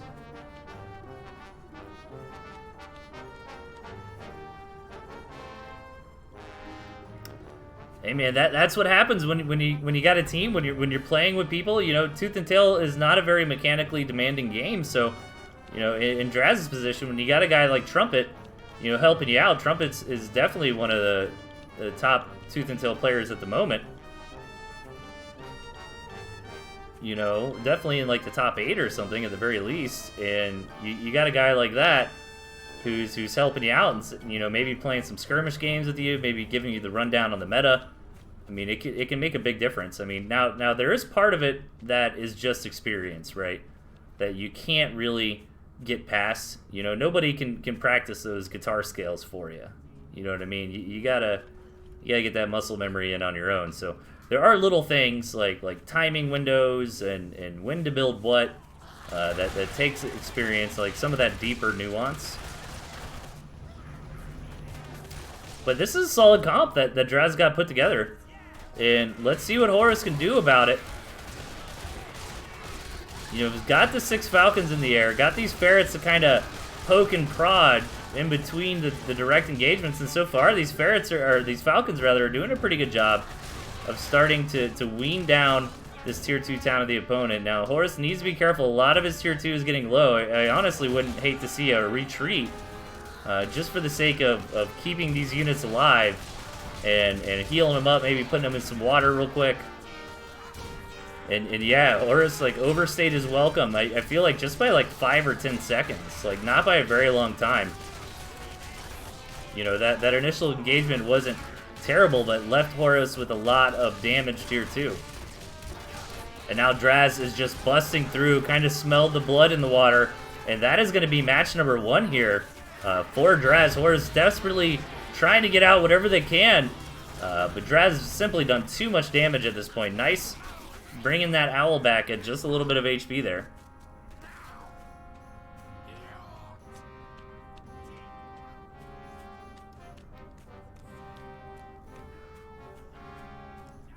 the trumpet gang is here.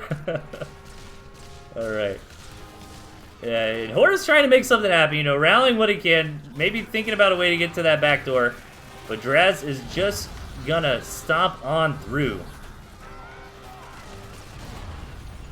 and take the match. Alright, but Horus can definitely still do this. You know, maybe Horus has got a little bit of the download now, kind of understands how Draz wants to play. Now, does Draz change it up is the question.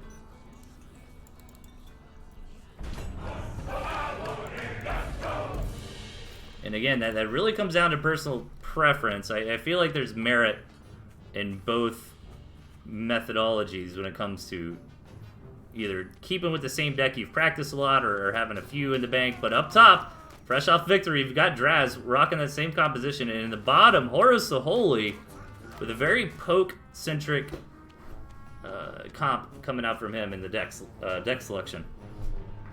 I love it, man. I love... There's a place in my heart for this kind of thing that Horus is trying to do, which is hilarious because it's like when it's working, it's just one of the most annoying things to play against.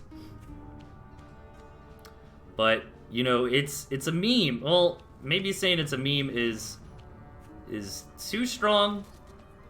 It's one-dimensional in a way, right? Where when you have a composition like what Draz is running, you know, you can kind of... I mean, the problem... No deck is perfect. You know, keep that in mind, too. There are certain players who search for the holy grail, as I call it, of deck composition that can do good in all situations. And there are some things that are pretty close. You know, but every deck has its ups and downs. And I think Draz's deck has a very powerful late game, but does waver a little bit in the early game, right? Like Squirrel Skunk, you know, for example, just Mass Lizard, right? I feel like Mass Lizard would give Draz's deck a pretty hard time. And Horus does have that capability, but Horus is really relying on creating a strong defensive position with the turrets, with the balloons, to be able to poke in with the ferrets, you know, eventually get to the fox, and it's kind of got the lizard boar in there as just the anchors for the composition, right? Like, you can just build nothing but lizards. I mean, that's totally viable. There's some ways that it can get hard countered, you know, like things like toads and barbed wire and chameleons and the like, but it is definitely a composition all on its own. And the boar is a good icing on that cake. And Horus looks to really want to be aggressive this round. Kind of interesting, as I say that, runs back and throws down a turret at home. But I think what Horus needs to do is either look for these fights where, yeah, he's found some squirrels out in the open. I think he actually could have stayed a little bit longer there. Draz is again trying to get up to this double skunk comp.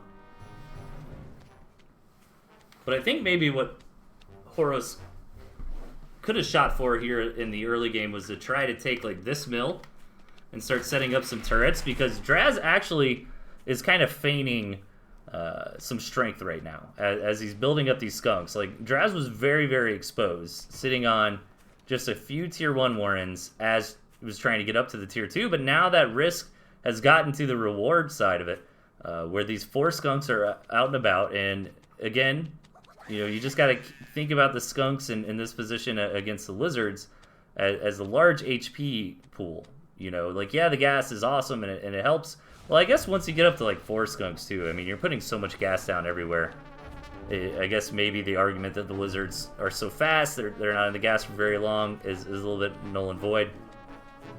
But Horos here actually, with the tier 3, gonna try to go for what looks to be mainly like a 1 base all in, trying to get up to Boar and Fox at the same time.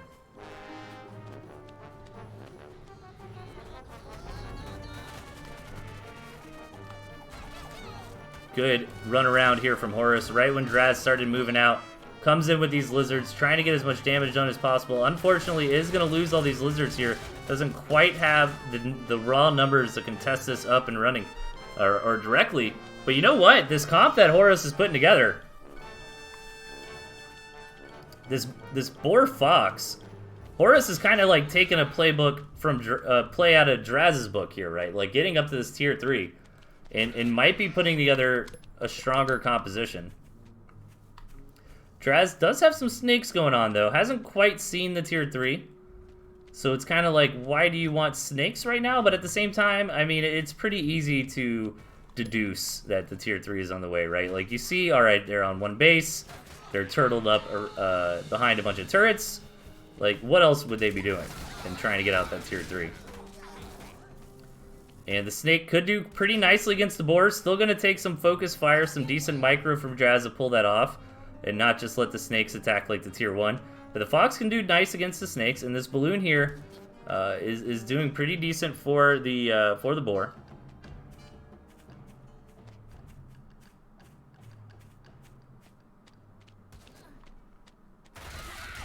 So Draz already was kind of prepared for this boar fox thing, again, after seeing all the turrets from Horos, but can Horos just bust through here? This boar is getting poisoned, but is still tanking on the front. Really needs to knock out the snakes, though. Oh, did his commander go down? Oh, the commander went down. Yeah, that always happens, man. Oh, picks off that skunk. And if Horos can just keep this snake count down, maybe Horos has a decent shot here. Gonna try to come in, realizes behind on the economy. Ooh, 1 stack is not gonna be enough to kill the fox. Horos, so needs to pay attention to this macro here. Needs to sell off that boar warren. No, actually he's going to sell some of the other warrens for the boar. Needs to consider investing into some farms, and has got to really get the money out of this fox here. Needs to just constantly be poking. It is really difficult when you're having to poke uphill against snakes, though, like this. Like, your commander can just die so easily. And there it is, commander death. But before that happened, Horos was able to get the commander, or get the fox back safely at home. Didn't quite pick off a snake, though. And now all these snakes coming out from Draz, I think what Horos really needs is more lizards here.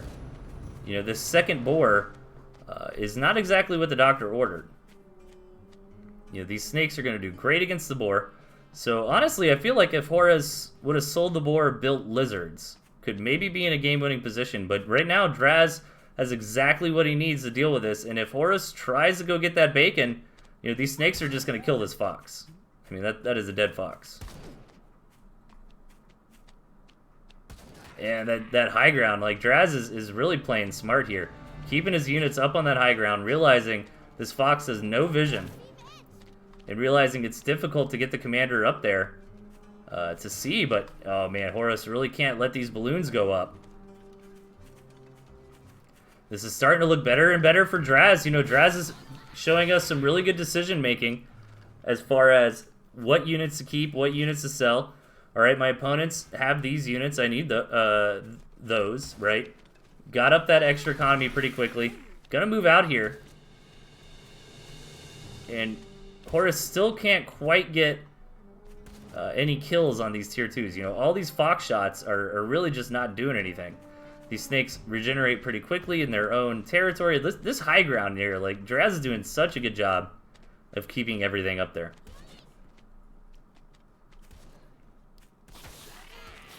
Yeah, and even just trying to run up there with the snakes, with the balloons, I mean, Horus just dies immediately. So Horus kind of needs to go back to the drawing board as far as what composition is going to work. Now, Horus still has plenty of economic options here, can keep expanding.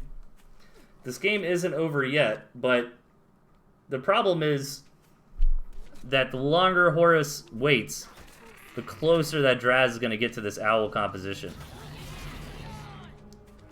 And, you know, this fox has just really not gotten any value from this nice defensive posturing that Draz has been doing. Now, this could be a crazy epic long game.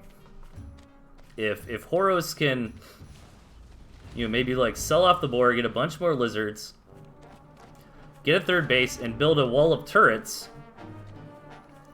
You know, Horus has turret balloon, and there is a critical mass of turrets where, you know, you kill all the mice and not lose anything.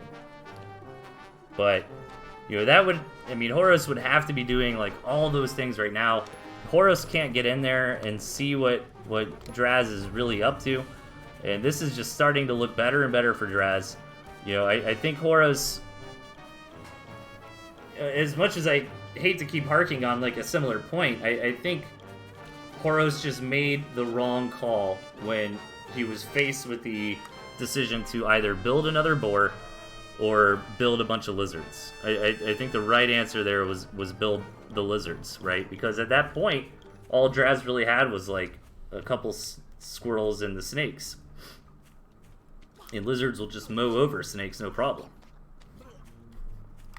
But these snakes are exactly what Draz needs to combat the boar fox, right? And it's just buying him time, and now he's getting up to these owls.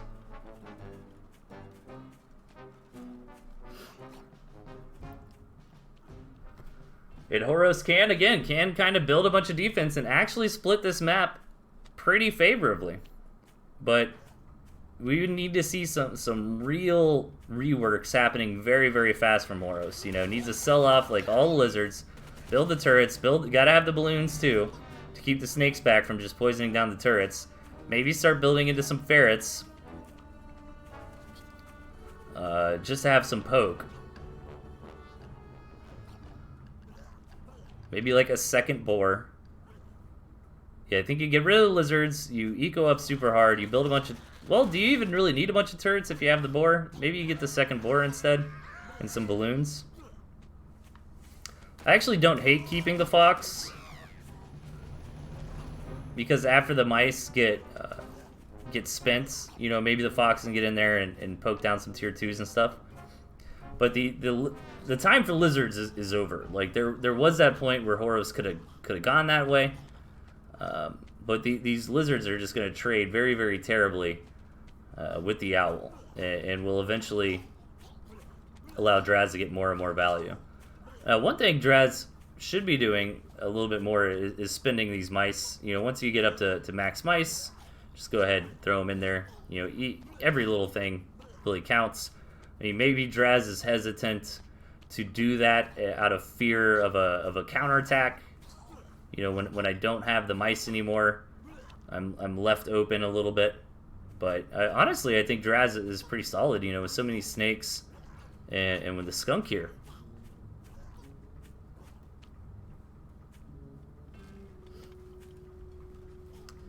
Yeah, I think what you got to do here in Horus's position is get rid of the lizards, get like another boar, get a bunch of balloons.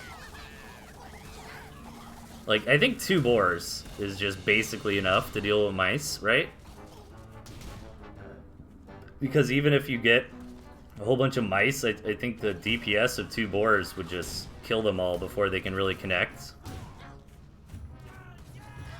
And then you gotta use the ferrets to like try to look around for some value. But these balloons are a big problem for Horus, because these balloons just shut down the ferrets and the fox, which is really the avenue for Horus to get his own indirect damage in, right? Get the damage in that is quote unquote free. Doesn't cost him anything.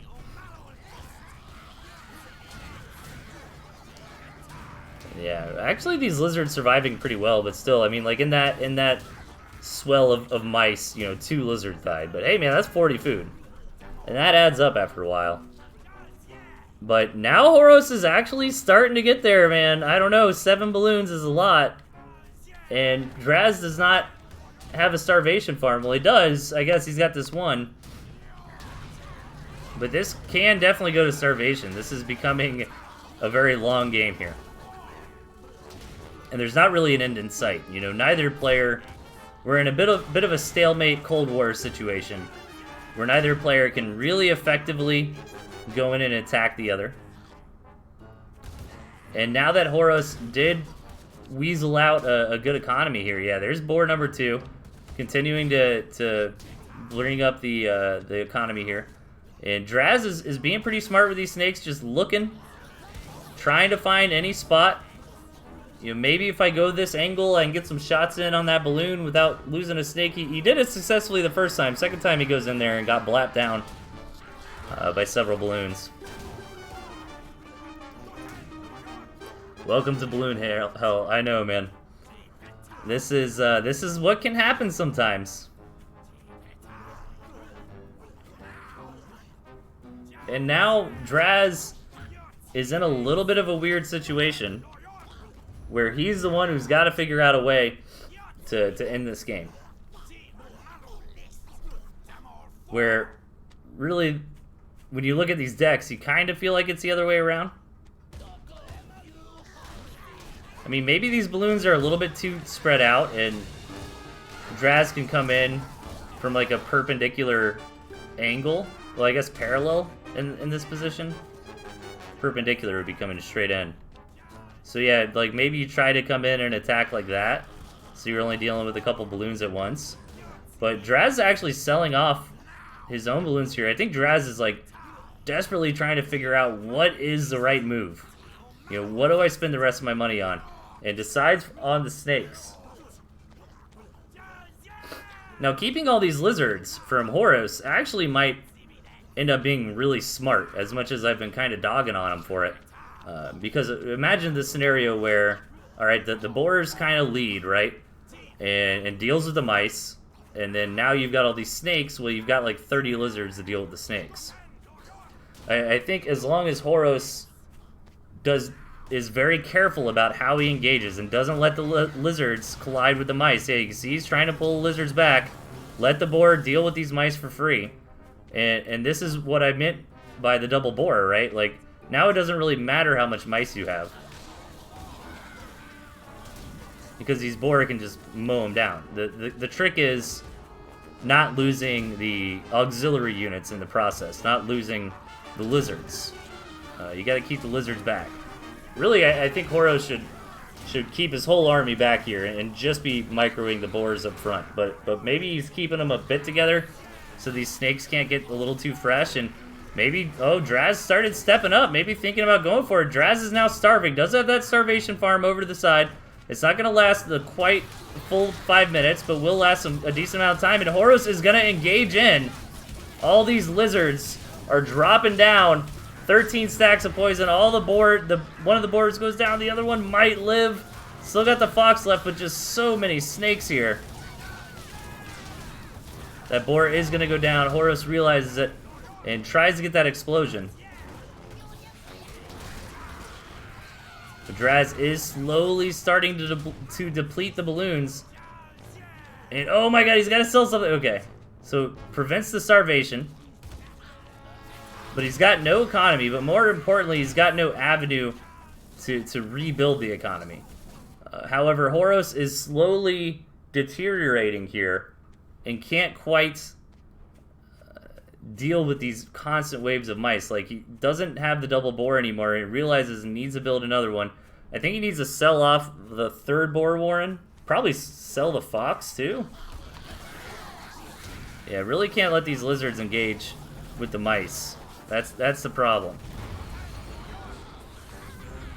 And Draz is going to come in and get some of the damage done. But Horus needs to find a way to build some more farms, right? Like, I think that's maybe how he wins, but it looks like Draz, with his guerrilla force here, his leftover commando. It's hard to call that a leftover army, I guess. But he's got no more income, you know? But this comp is just so cost-effective. This wolf, snake, owl. And it's slowly draining Horus down. The big archon of Horus' army here is definitely this boar. Keeping Horus in the game.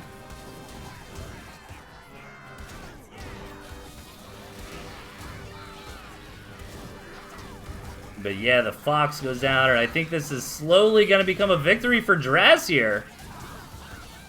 Putting Draz comfortably in round 3 of the event with a 2-0 lead. What a hell of a match. It was fun theory crafting, and I think Horus played really well. Both sides played really well. It's always easy to be the armchair quarterback, you know, where we're looking at the game from outside of it, and we're like, oh yeah, you can do this, this, and that. But, you know, it can be a lot easier said than done. But really, really well fought there from Horus, and a nice, impressive victory for Draz, winning round 2, 2-0.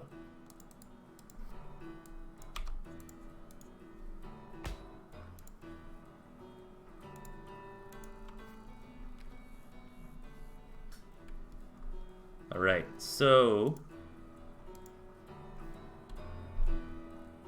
now who do we have next? Let me look at round 3. Is it updated?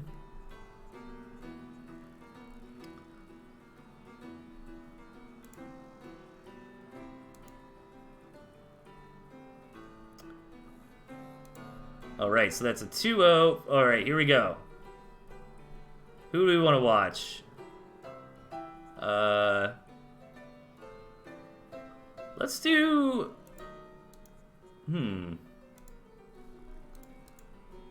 Alright. We've got the FXB people here.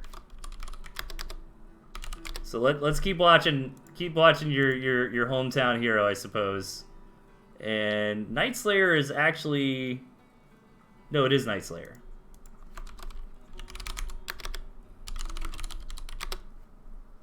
We will see if Draz can go 3-0 as I update my scoreboard.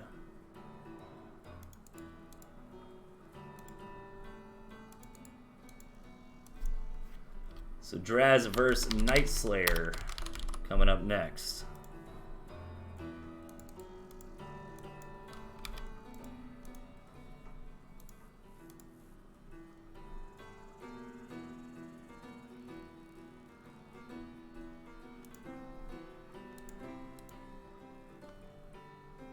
Okay, that was a really cool match. We've seen a lot of really great games tonight. This owl-snake composition proving to be very formidable in the late game. However, I think there was something to that boar-lizard style, man. Like, that almost worked, you know? If the boar... You keep the couple boars, even the balloons helped a lot. Like, boar, lizard, balloon. Maybe you can deal with it? It's like the snakes are the big problem, right? That's what you really got to figure out. Like, you got to deal with the mice. Okay, we can use the boar to deal with the mice, but the snake beats the boar. So how do you deal with the snake? I think it might be just having that massive lizards.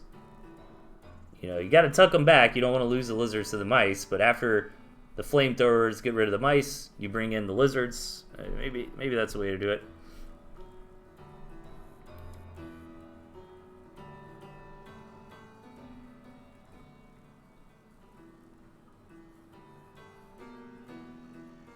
Okay.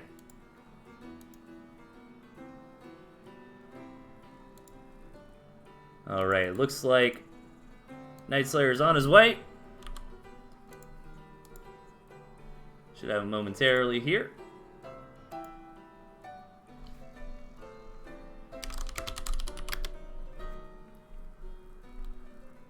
And yeah. It's been a fun night, man. Lots of casting. It's going a little bit long. That's all right. I'm in the zone. I've got the energy. I'm ready. And there we go. We got Night Slayer 907. Very close to 904. Hashtag Duval.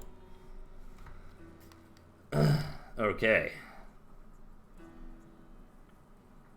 Oh, they're probably waiting on me. My bad.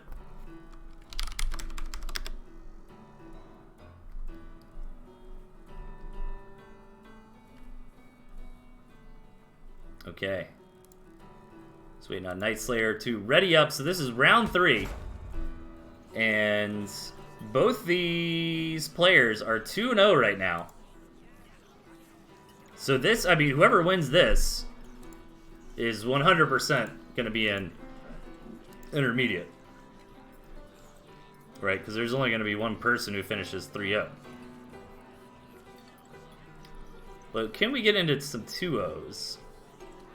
Yeah, we might have some ties going on, right?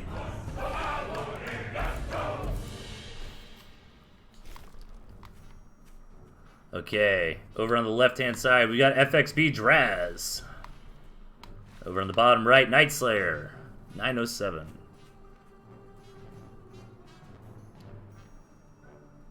And let's see what Night Slayer is bringing to the table. I haven't got to see Night Slayer play yet. I've actually never seen Night Slayer play, which is rare for me to say because of my replay casting. I've normally got my nose on the competitive scene, either casting or hosting. But again, these are newer players coming in, which is really exciting to see, man. You know, I know we're a small game, and we've been around for over 3 years now. You know what? But we're stable. We got a 6-farm Warren from Night Slayer, by the way. Draz about to scout it. Draz can... Ooh, actually doesn't get the full scout, though. Just finds the opponent's location and goes home. So maybe... Oh, but Draz... Or Night Slayer sells it anyways. It's kind of rough to say. Like, if it was 6-farm Lizard, maybe I would have been more hyped for it. But the problem is, you know, it's a bit of a wonky map. You got to go through this water. Rush distances are pretty reasonable. You know, even if Draz went for an 8-farm opening, you know, by the time Night Slayer got over there with a couple squirrels, he might have been fine. Either way, I think it's safer. You know, in general, doing like... How do I put it? So, it's real easy to, like, try to rush, you know, especially as a beginning player. Because that's a way to get, like, some cheesy victories and stuff. And, oh, yeah, I'll do a 5-farm double. But the problem is, it's very high risk in, like, medium reward. I wouldn't go as far as to say, like, low reward. But, you know, something like a 5-farm double or any pre-8-farm Warrens, you really got to get some serious damage in. Otherwise, your opponent is going to be at an advantage just from the fact that they got their farms up faster. You know what I mean? And that kind of thing is better to do at higher levels of play. Especially when you get some mind games involved. Or like in a series, like I'll whip out a 5-farm double every now and then on the ladder. Or against like a high-level opponent. And... you know, most of the time it's just a dance. Like, I go 5-farm double, they scout it, they go 6-farm double, I scout, they win 6-farm double, I sell down to a 7-farm single, you know, etc., etc. And we're both just kind of, like, trying to one-up the other one and eke out a farm. Or oh, you didn't scout this time around, and you didn't see that I went for it. A lot of times, how people get that to work is you'll like feign that you're going 8 farms, and then you hope that they don't do another follow-up scout, right? Like maybe they went to just scout the map or something, didn't see you sell. Anyways, I'm rambling on about pre-8 farm aggression while there's actually things to comment on in this game. We've got a macro game on our hands, and honestly, the level of play we're seeing here looks pretty sharp to me. You know, these are guys that are both going in, they're both scouting what their opponent's up to. They're both trying to match it and stay ahead.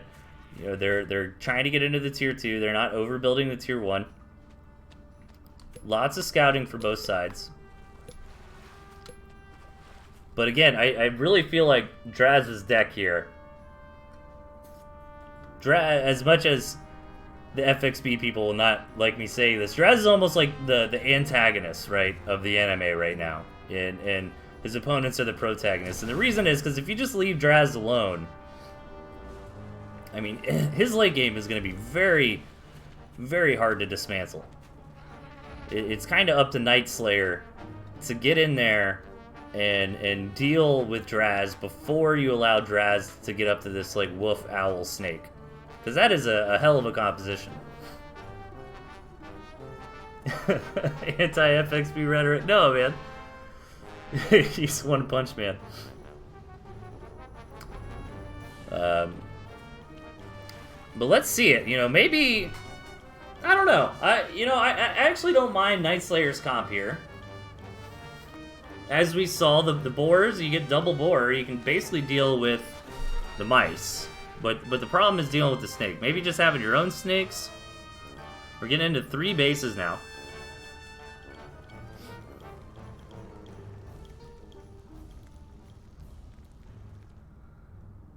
And you know, we're kind of in a gentleman's agreement here. These are kind of interesting matches to see because we're gonna get up to these death ball armies, right? Like both players on straight up 20 farms right now. At the 5-minute mark, right? And not for no reason either. You know, they have been scouting constantly, seeing that both sides want to play green. Neither one wanted to, you know, put the pedal to the metal and trigger a timing attack or try to do anything wonky. They're like, all right, man, I trust in my comp. I'm going to get there in the late game. But ultimately, Draz does have this 4th base. And Night Slayer does not have a 4th base on this map. Night Slayer gets a couple consolation campfires, you know, but that's definitely not the same thing as having a mill. And Draz is trying to get this defended here. He's got some balloons up on the way. Here's that big owl surge. But Night Slayer's got units right here, right now. If Night Slayer just waits another minute or so for a few more falcons, let's see if this wolf, skunk, snake army can make it happen here. Big engagement coming in. Draz starting to turn around. Maybe not super confident in this fight. And retreating in Tooth and Tail is very, very bad most of the time. I mean, sometimes you got to do it. Like, you know, losing a couple units on the retreat is definitely better than losing your entire army. But let's see, man. Let's see if Night Slayer's cracked the code. He can deal with this comp. He's going to come in now. And again, Draz is so supply blocked, cannot get out the other Owl Warrens. Is sitting on, you know, 540 food and Warrens that are not doing anything. Just lost a whole bunch more food on those balloons. And Night Slayer is slamming through.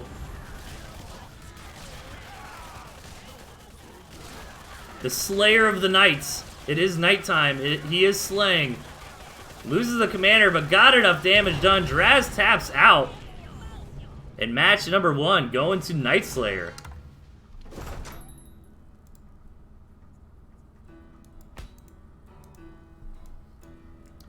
And I think Night Slayer played awesome. That was a really smart time to try to attack. Like right when Draz was trying to get out, try to get established on that 4th base. But at the same time, Draz did make some mistakes there. You know, those owls were supply blocked for a very long time. And, you know, that kind of thing can lead to a loss. So I think it was a mix of both, to be honest. I think Night Slayer hit a sharp timing. You know, when Draz was starting to try to spread his tendrils to that 4th base, get those balloons set up. But at the same time, you know, Draz did not manage the economy 100% correctly going into the ultra late game there, and it had a lot of blocked tier 3.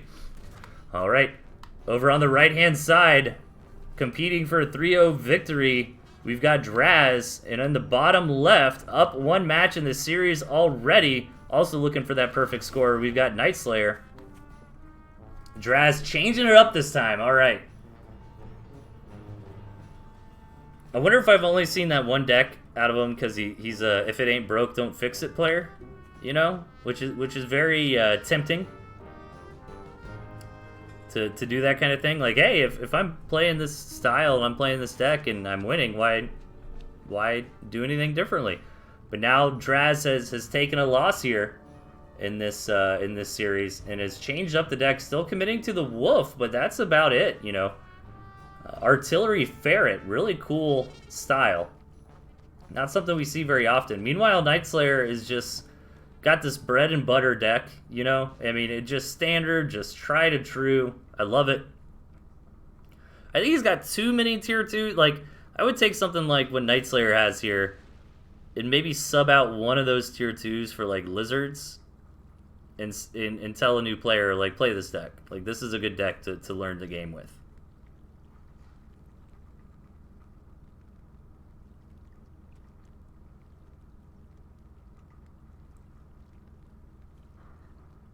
Dude. Oh my god, chat is cracking me up. Alright, Lizard Toad coming out of Draz so far. Moving across the map, gonna see if try to get anything done here. Nice sell from Nightslayer. Man, both these players are really playing very strong for beginners, I gotta say. A little bit too big for his britches there, though, is Draz. And that attack gets a little bit botched, and this is what's so risky about aggressive strategies. You know, if you mess it up, I mean, Nightslayer is actually ecoing right now, but Nightslayer could have just won the game. Most likely. Most likely. If he would have just drilled down some tier 1 and pushed across the map, you just win right there, I think. I think Draz lost enough. Especially if Nightslayer had moles. But this is what I'm kind of talking about, where it's really fascinating seeing these players. I mean, they're playing great for beginners, but it's like little things like that you've just got to learn with experience. There's Draz! Oh my god! Draz with the 10 toads, man. Okay, I'm in love with Draz now. I said in a Tooth and Tail replay to give me the toads. Now he's just trolling, man. Is this a, this might be like the protect your ego kind of troll, you know? You know what I'm saying? Like, oh, I only lost because I started screwing around building toads. Because honestly, Nightslayer, before the big toad, the Chad toads coming out of Draz, Nightslayer wasn't a really good spot. I think there was a window to win the game right there, but again, that's something you kind of need to be an experienced player to understand. And, but Draz could have definitely come back. Like, it wasn't checkmate. Oh, man. I love it, though, dude. I'm down. I'm down with the Chad Toads. Alright, are we done? As soon as I say I'm down with it, man, Draz is like, I'm just kidding, lol. Yeah, he's just screwing around now, so... Nightslayer is gonna take it. 3-0, you guys. Congratulations to Nightslayer. However, Draz is still gonna, I guess, tie for second place with the 2-1, right? I'm not sure how we're dealing with that. A little bit of an anticlimactic finish here. But you know what? We got some really good games earlier on. Oh no. Oh no, you guys. Come on, don't do this to me. We've got other matches to play. Do we have other matches to play? What is Satoris doing? Now there's some mutual trolling going on. Okay, Nicolaccio and Rattan are playing right now. Okay, now Nightslayer's gonna end it. I was like, dude, if Nightslayer starts trolling, I'm screwed. Okay, so I think we've got one more.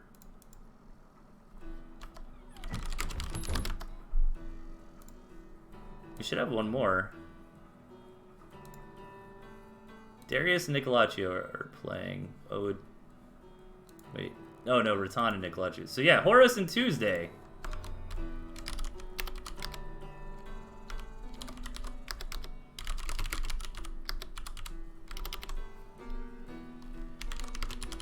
So congratulations to Nightslayer for advancing.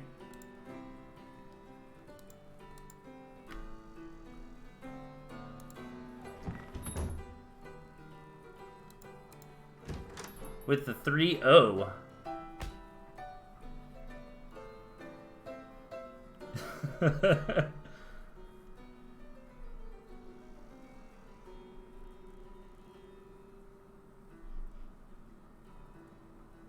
Give Toad's Road. The Toad Road. Alright. So we got Tuesday here. Is Horace around? Alright, Horace is coming. Alright. So this is it for the evening, ladies and gentlemen. We're going to have Horace the Holy here. First Tuesday. And they're being great players and waiting on me.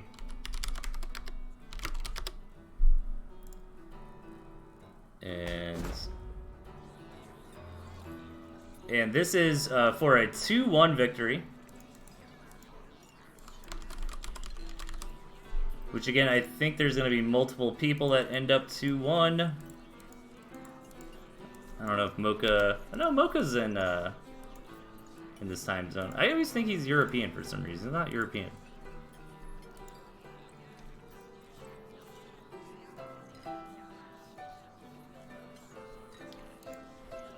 And guys, don't forget to check out Satoros for more coverage of this event. If you have, you know, if you're just hungry for more Tooth and Tail content, of course, I have a million VODs on my channel. But Satoros is also streaming all these games, and I think we actually did like every game live. We went a little bit longer than we wanted to. Mocha's from Switzerland? I thought Mocha was from Brazil. No, is Airlu from Brazil? No, Airlu's American. Man, I don't know anything. At the bottom, we've got Tuesday. Up to the top right, we've got Horace the Holy. Alright. Yeah, so Mocha is European. No, I'm confused. Wait. Who's from Brazil? Is it Airlu? Dude, I hate you guys. It's so weird. Like, the Tooth and Tail community is small, right? But we're stable. Like, it's fine. It's okay that we're small. Like, not everything's gonna be the biggest thing in the world, you know? It doesn't mean some of the best bands that I like, nobody's ever heard of, you know what I mean? It's a quality game. It's a quality scene. And it's fine. But we're so spread out, man. Like, we got players from all over the place. Thought Mocha was from Russia. Oh my god. I thought Mocha was Brazilian. I know he's not American. But maybe it's Airlu that's Brazilian. I could be wrong. I know it's either one of those. I have brackets. You can check out the brackets there. If you're interested to see... God damn it, Kerpa. And then also, guys, this tournament is still... We're still looking for signups for the preseason cup. You can check out Mochaccino's TNT Championship Discord and sign up there. What we got going on this game? 8 farm openings from both sides. Lots of tier 1 coming down from Horace. Tuesday needs to come in and scout this. Tuesday has committed to a second base, but hasn't put any additional farms on it just yet. And this is the right thing to do when you see that. I don't mind one farm. I know actually like players better than I am say no, just don't build any farms when your opponent's rushing tier 1, but I like to live on the edge, man. I like to build like 1 or 2. You know what I'm saying? You know what I'm saying? But this is a lot of greed from Tuesday, and I think that's kind of been the pattern for Tuesday we've seen tonight. Tuesday's a very greedy player, and it's actually a really cool way to start off. Like, you're going to get punted. What's nice about greedy play is you're going to lose a lot of games, right? But that's a good thing, because you start understanding where the boundaries are, and you start seeing what you can get away with and what you can't get away with, right? And being a greedy player is the first step to becoming a very solid macro player, right? Where you know things like, okay, if I go 8 farm double into a gristmill, a little bit of lizard harassment coming out from Horace here. If I go 8 farm double into a mill and my opponent's just railing out tier 1, I can get away with like 1 farm, right? But I can't get away with like 3 or 4. Now Horace, though, however, did not attack, right? So sometimes you can get weird information. Because Horus actually could have attacked in earlier and maybe done crippling damage. But again, you know, figuring out all these timing windows takes experience. Here comes an attack in now, and Horus is still going to get something done. Loses a commander. But if this attack came like a minute earlier, it could have been devastating for the amount of greed that Tuesday was going for.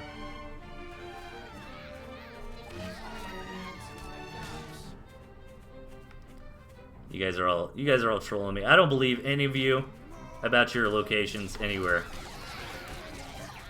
You know, I will tell you the truth. I'm a Florida man. I'm sitting here in Florida, y'all.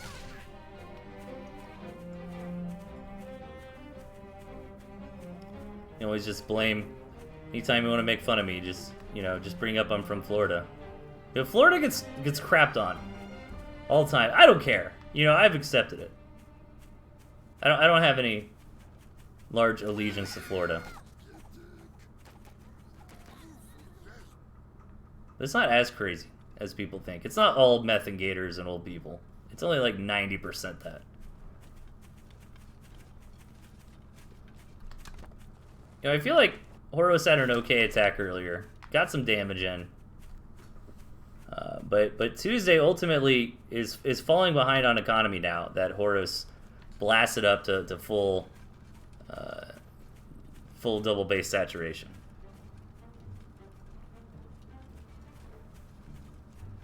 Oh, the oranges are incredible. You know what? You know what I heard from my friend Abby, and I didn't realize this. Like, orange juice is not commonplace elsewhere. I find that hard to believe, but she was telling me like you couldn't find orange juice like as prolifically at gas stations and grocery stores and stuff. All right, I'll tell you guys a secret, right? I didn't realize this wasn't a thing. Boiled peanuts. Okay, I'm telling you, man. It's like a southern. It's not even a southern thing. It's like a North Florida. I'm in North Florida. It's like a North Florida, South Georgia thing, right? Like, boiled peanuts are so good, and they're good for you. It's like a healthy snack. So much tier 1 coming out of Horus. Moving in again Tuesday, trying to be greedy, trying to get into that tier 3, trying to hold on with a lot of skunks here, and maybe these skunks are gonna make it work. Like, Horus just has a bunch of tier 1, but Horus does have the nice eco lead at the moment. However, Horus really doesn't have any answer for this badger once it comes out. Does have some lizards which can kind of chase it, and I think that's why we see Horus getting so antsy. Like, Horus knows about the badger.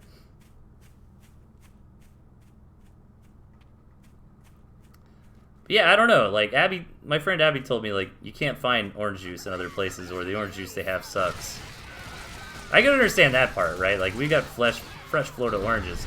That engagement did not go very well for Horus at all. A lot of the toads, unfortunately, connecting with the mill there. And now Tuesday's in a good spot. I mean, keep in mind, Horus has had an economic advantage for a long time.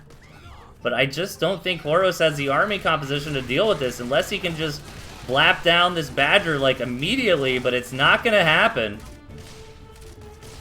And it looks like Tuesday might just pilot this badger to victory, trying to be careful, going to put the units in water. Look at this.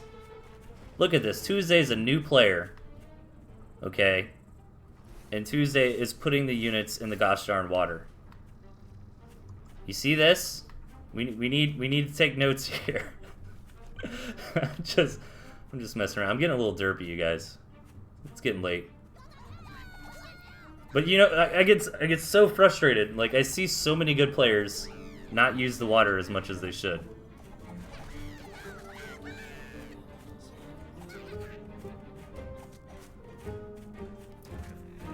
But yeah, boiled peanuts, man. Try boiled peanuts, I'm telling you. It's like everywhere in Georgia and Florida. Like, you go to a gas station, there's, you know, you just get some boiled peanuts.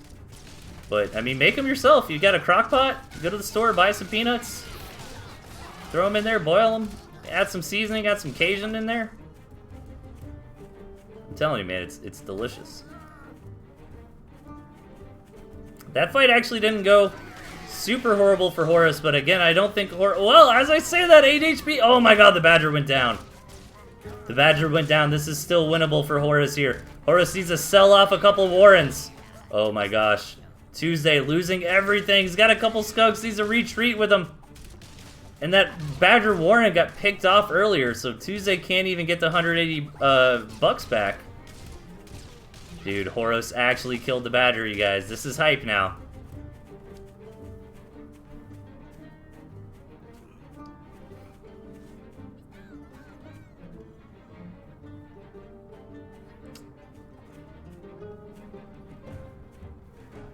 Epicasi saying boiled peanuts are not great. How dare you, sir? You know, everything's not for everybody. I respect your opinion. But I just am saying that people should try it. Ooh, 1 HP on that skunk. And it goes down. I don't think water healing works in combat. I don't think you can heal in combat, but it does stack with territory healing. Tickle Bandit coming in. Coming in, boiled peanuts for the win. Pick a side, chat. You for or against boiled peanuts? You know, now I just really want boiled peanuts. I think that's why I keep talking about them. Alright. Horus trying to get something done with the lizard run by here. Kind of realizing that Tuesday has mustered back up an army. That Horus cannot directly engage. Doesn't quite have the number of lizards here to just snipe these mills. Oh yeah, canned boiled peanuts? Oh my gosh. Yeah, no, don't do that. That's an insult, man. Canned boiled peanuts. Yeah, that does sound bad. You gotta have them fresh and hot.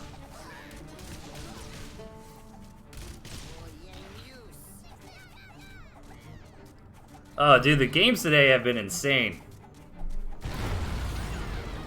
Tuesday ends up taking it. It looked like Horus was about to come back after that Badger fell.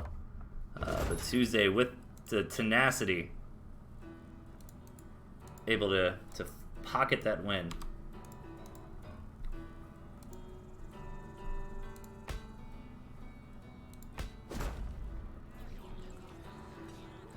So Satoros is finished up. Thank you for streaming. That looked like it was a lot of fun, man. Satoros and Meek. If you guys did not catch that, definitely check out the VOD. I'd love to see, you know, lately, man, the scene has been phenomenal. So what ended up happening? So Nicolaccio won that. So that actually puts Nicolaccio 1 and 2. Okay. Night Slayer finished up 3 and 0. So Night Slayer for sure. Draz finished up 2 and 1. Right. So we got 3-0 Night Slayer. Nicolaccio and Rattan are outs. So you got Draz, who can be 2 and 1, who is 2 and 1. Horus has to win this to be 2 and 1. Okay. And Tuesday has to win this to be 2 and 1. So we're gonna finish up with Night Slayer 3 and 0. Draz 2 and 1, and then whoever wins this is going to be 2 and 1.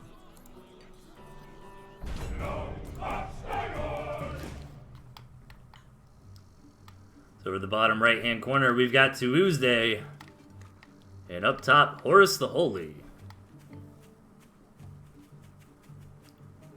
We do see some Fox this time around with the Boar, and this looks to be very similar to that QQ deck that we saw in the replay against Mr. Ziggy earlier. Except for Horus going for the turret rather than the barbed wire, I should say.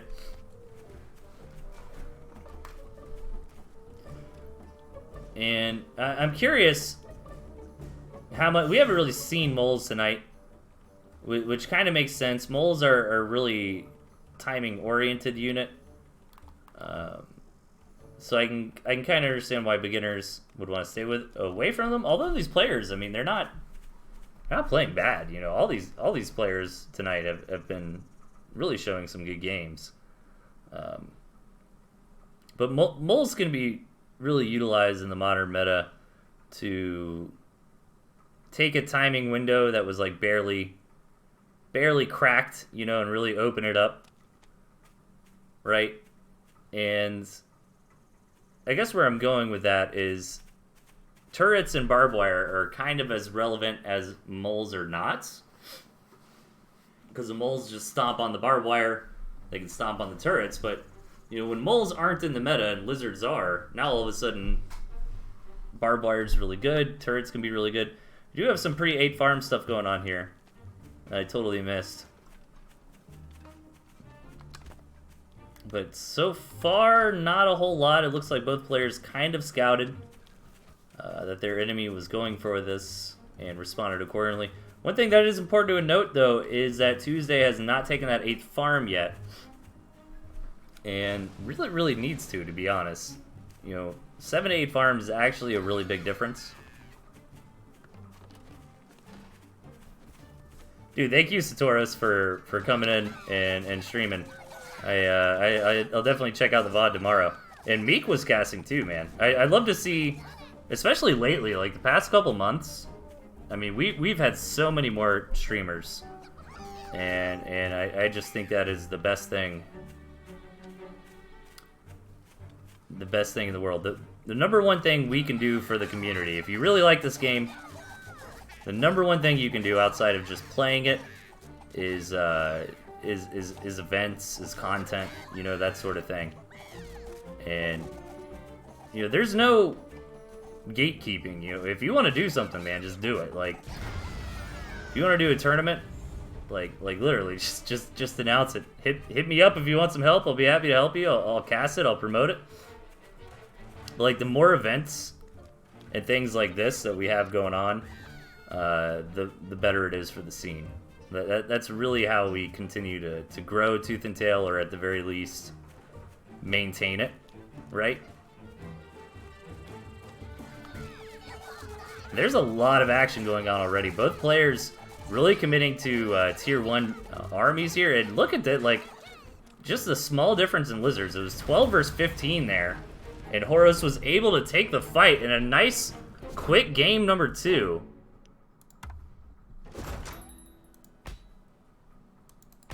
We're tied up 1-1. And this is very important. This match will determine which of these two players finishes up 2-1 with Draz. And I'm not sure how that is being handled, but we'll find out soon. I'm not sure if Mocha is still around, but it looks like we're going to have 2 people tied for 2nd place. Right, Draz and whoever wins this map. Alright, Horo's thinking about what the last picks are. Points difference. Oh, so whoever... oh, I see. Like, whoever went 2-0 or something. Alright, in the bottom we've got Horus the Holy. And up top it's Tuesday. So I'm hyping it up for nothing? Or what do you mean points difference? Tuesday can be 2nd place. Let me see. Yeah. Yeah, they can both tie. Oh, I see what you mean though, because Horus...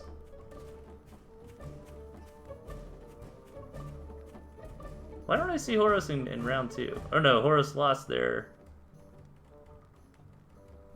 I'm confused. I'm hurting my brain thinking too much. Alright, so if Tuesdays wins this, then they'll tie with Draz, because both of them only dropped one other map. 6 farm Toad coming out from Horus. Oh my god, Horus with the troll. We're getting these troll builds coming out, which might be good for Tuesday. 6 farm double with Toads, man. Is it just a bluff? Like, is he expecting for it to get scouted and overreacted to, and then you just sell them all off anyways? Or I wonder if it was a mistake. It was either a mistake or he was trolling. Yeah, I see what you mean. So, in the other matches, well... So, Draz lost 1 map. Right? And Tuesday's... No, Tuesday would lose 2 maps even if he wins here, because he lost 1 in this match.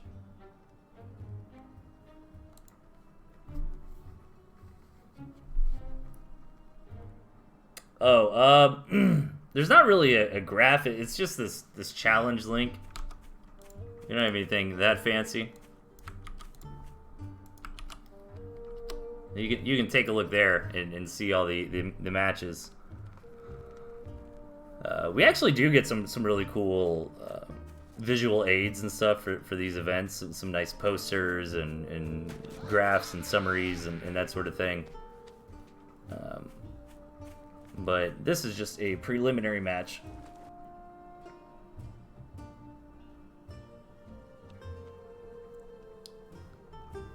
Alright, so Tuesdays going for double skunk seems to kind of be their MO. They like to kind of start things off with that. Meanwhile, Horos really building up a lot of the toads and then going into falcons. This is actually really smart, knowing the playstyle of Tuesday. Right? Like, the toads can beat the lizards and the falcons kill the skunks. But both players on 1 base, and to be honest, expanding on this map is a little bit awkward for both sides. Although it is kind of fair, right? They both get 3 mills. I'm not a big fan of the positioning of these mills for either side. I mean, Tuesdays is a little bit easier to defend, but I mean, a little bit more straightforward, but more difficult to defend, being out here in the open, being very, very close to the rush distance of the opponent. So I guess I kind of do like Horus's expansion options a little bit better. He needs to go ahead and get rid of that mill, or that campfire. Those toads just exploded on everything! Oh my god! Cool strategy, and cool thought process, I should say, for the Falcons to, like, clean it up, but the skunks just ran away. You know what I mean? Here we go again. More toad explosions coming down.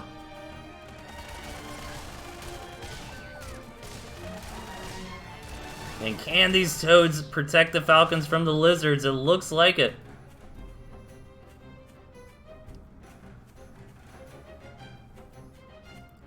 Dude, fast toads are scary. Really? You like it better for Tuesday? I mean, these mills are a little bit awkward, right? But actually attacking into them is pretty awkward, too. Whereas, you know, Tuesday does have this, like, quote-unquote natural, but it's, like, right in the middle of the battleground, you know what I mean? Oh, my God! Oh, dude! Oh, my God. Oh, that's gonna cost him the game! No! If only he had a few more toads and focus fired with the Falcons. Oh, my God. If he won by Toad Blast and a Gristmill.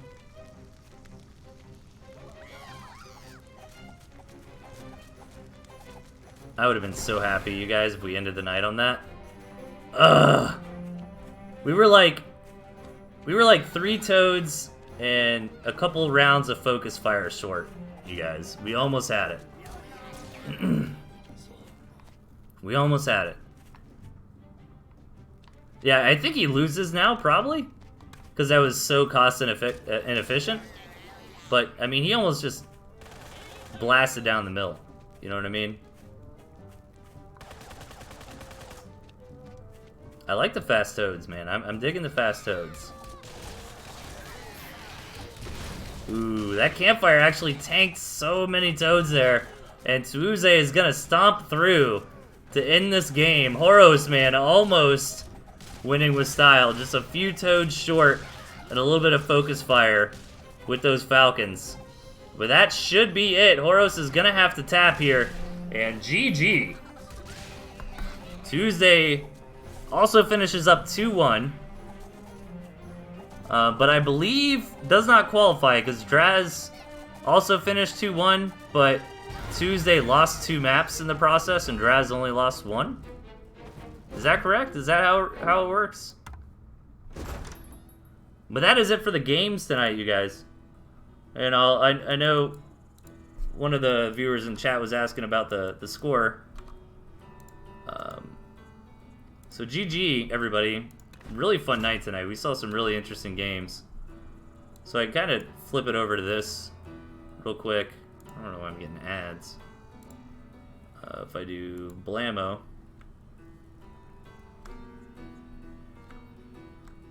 So this is what we can see here. And yeah, it's been updated. Why does it say 2-0 for Draz? Win, loss, tie. Shouldn't it be 2-1?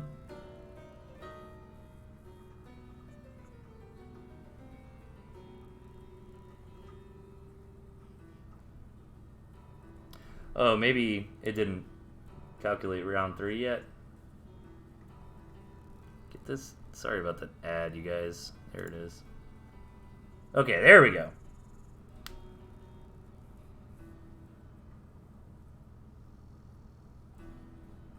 Alright, so that is the brackets. Maybe I can... I don't know, it looks best. Oh, there we go. That's... Wish this was just a little higher up so we could see. Well, I guess we're only really concerned with the top 3 right here anyways.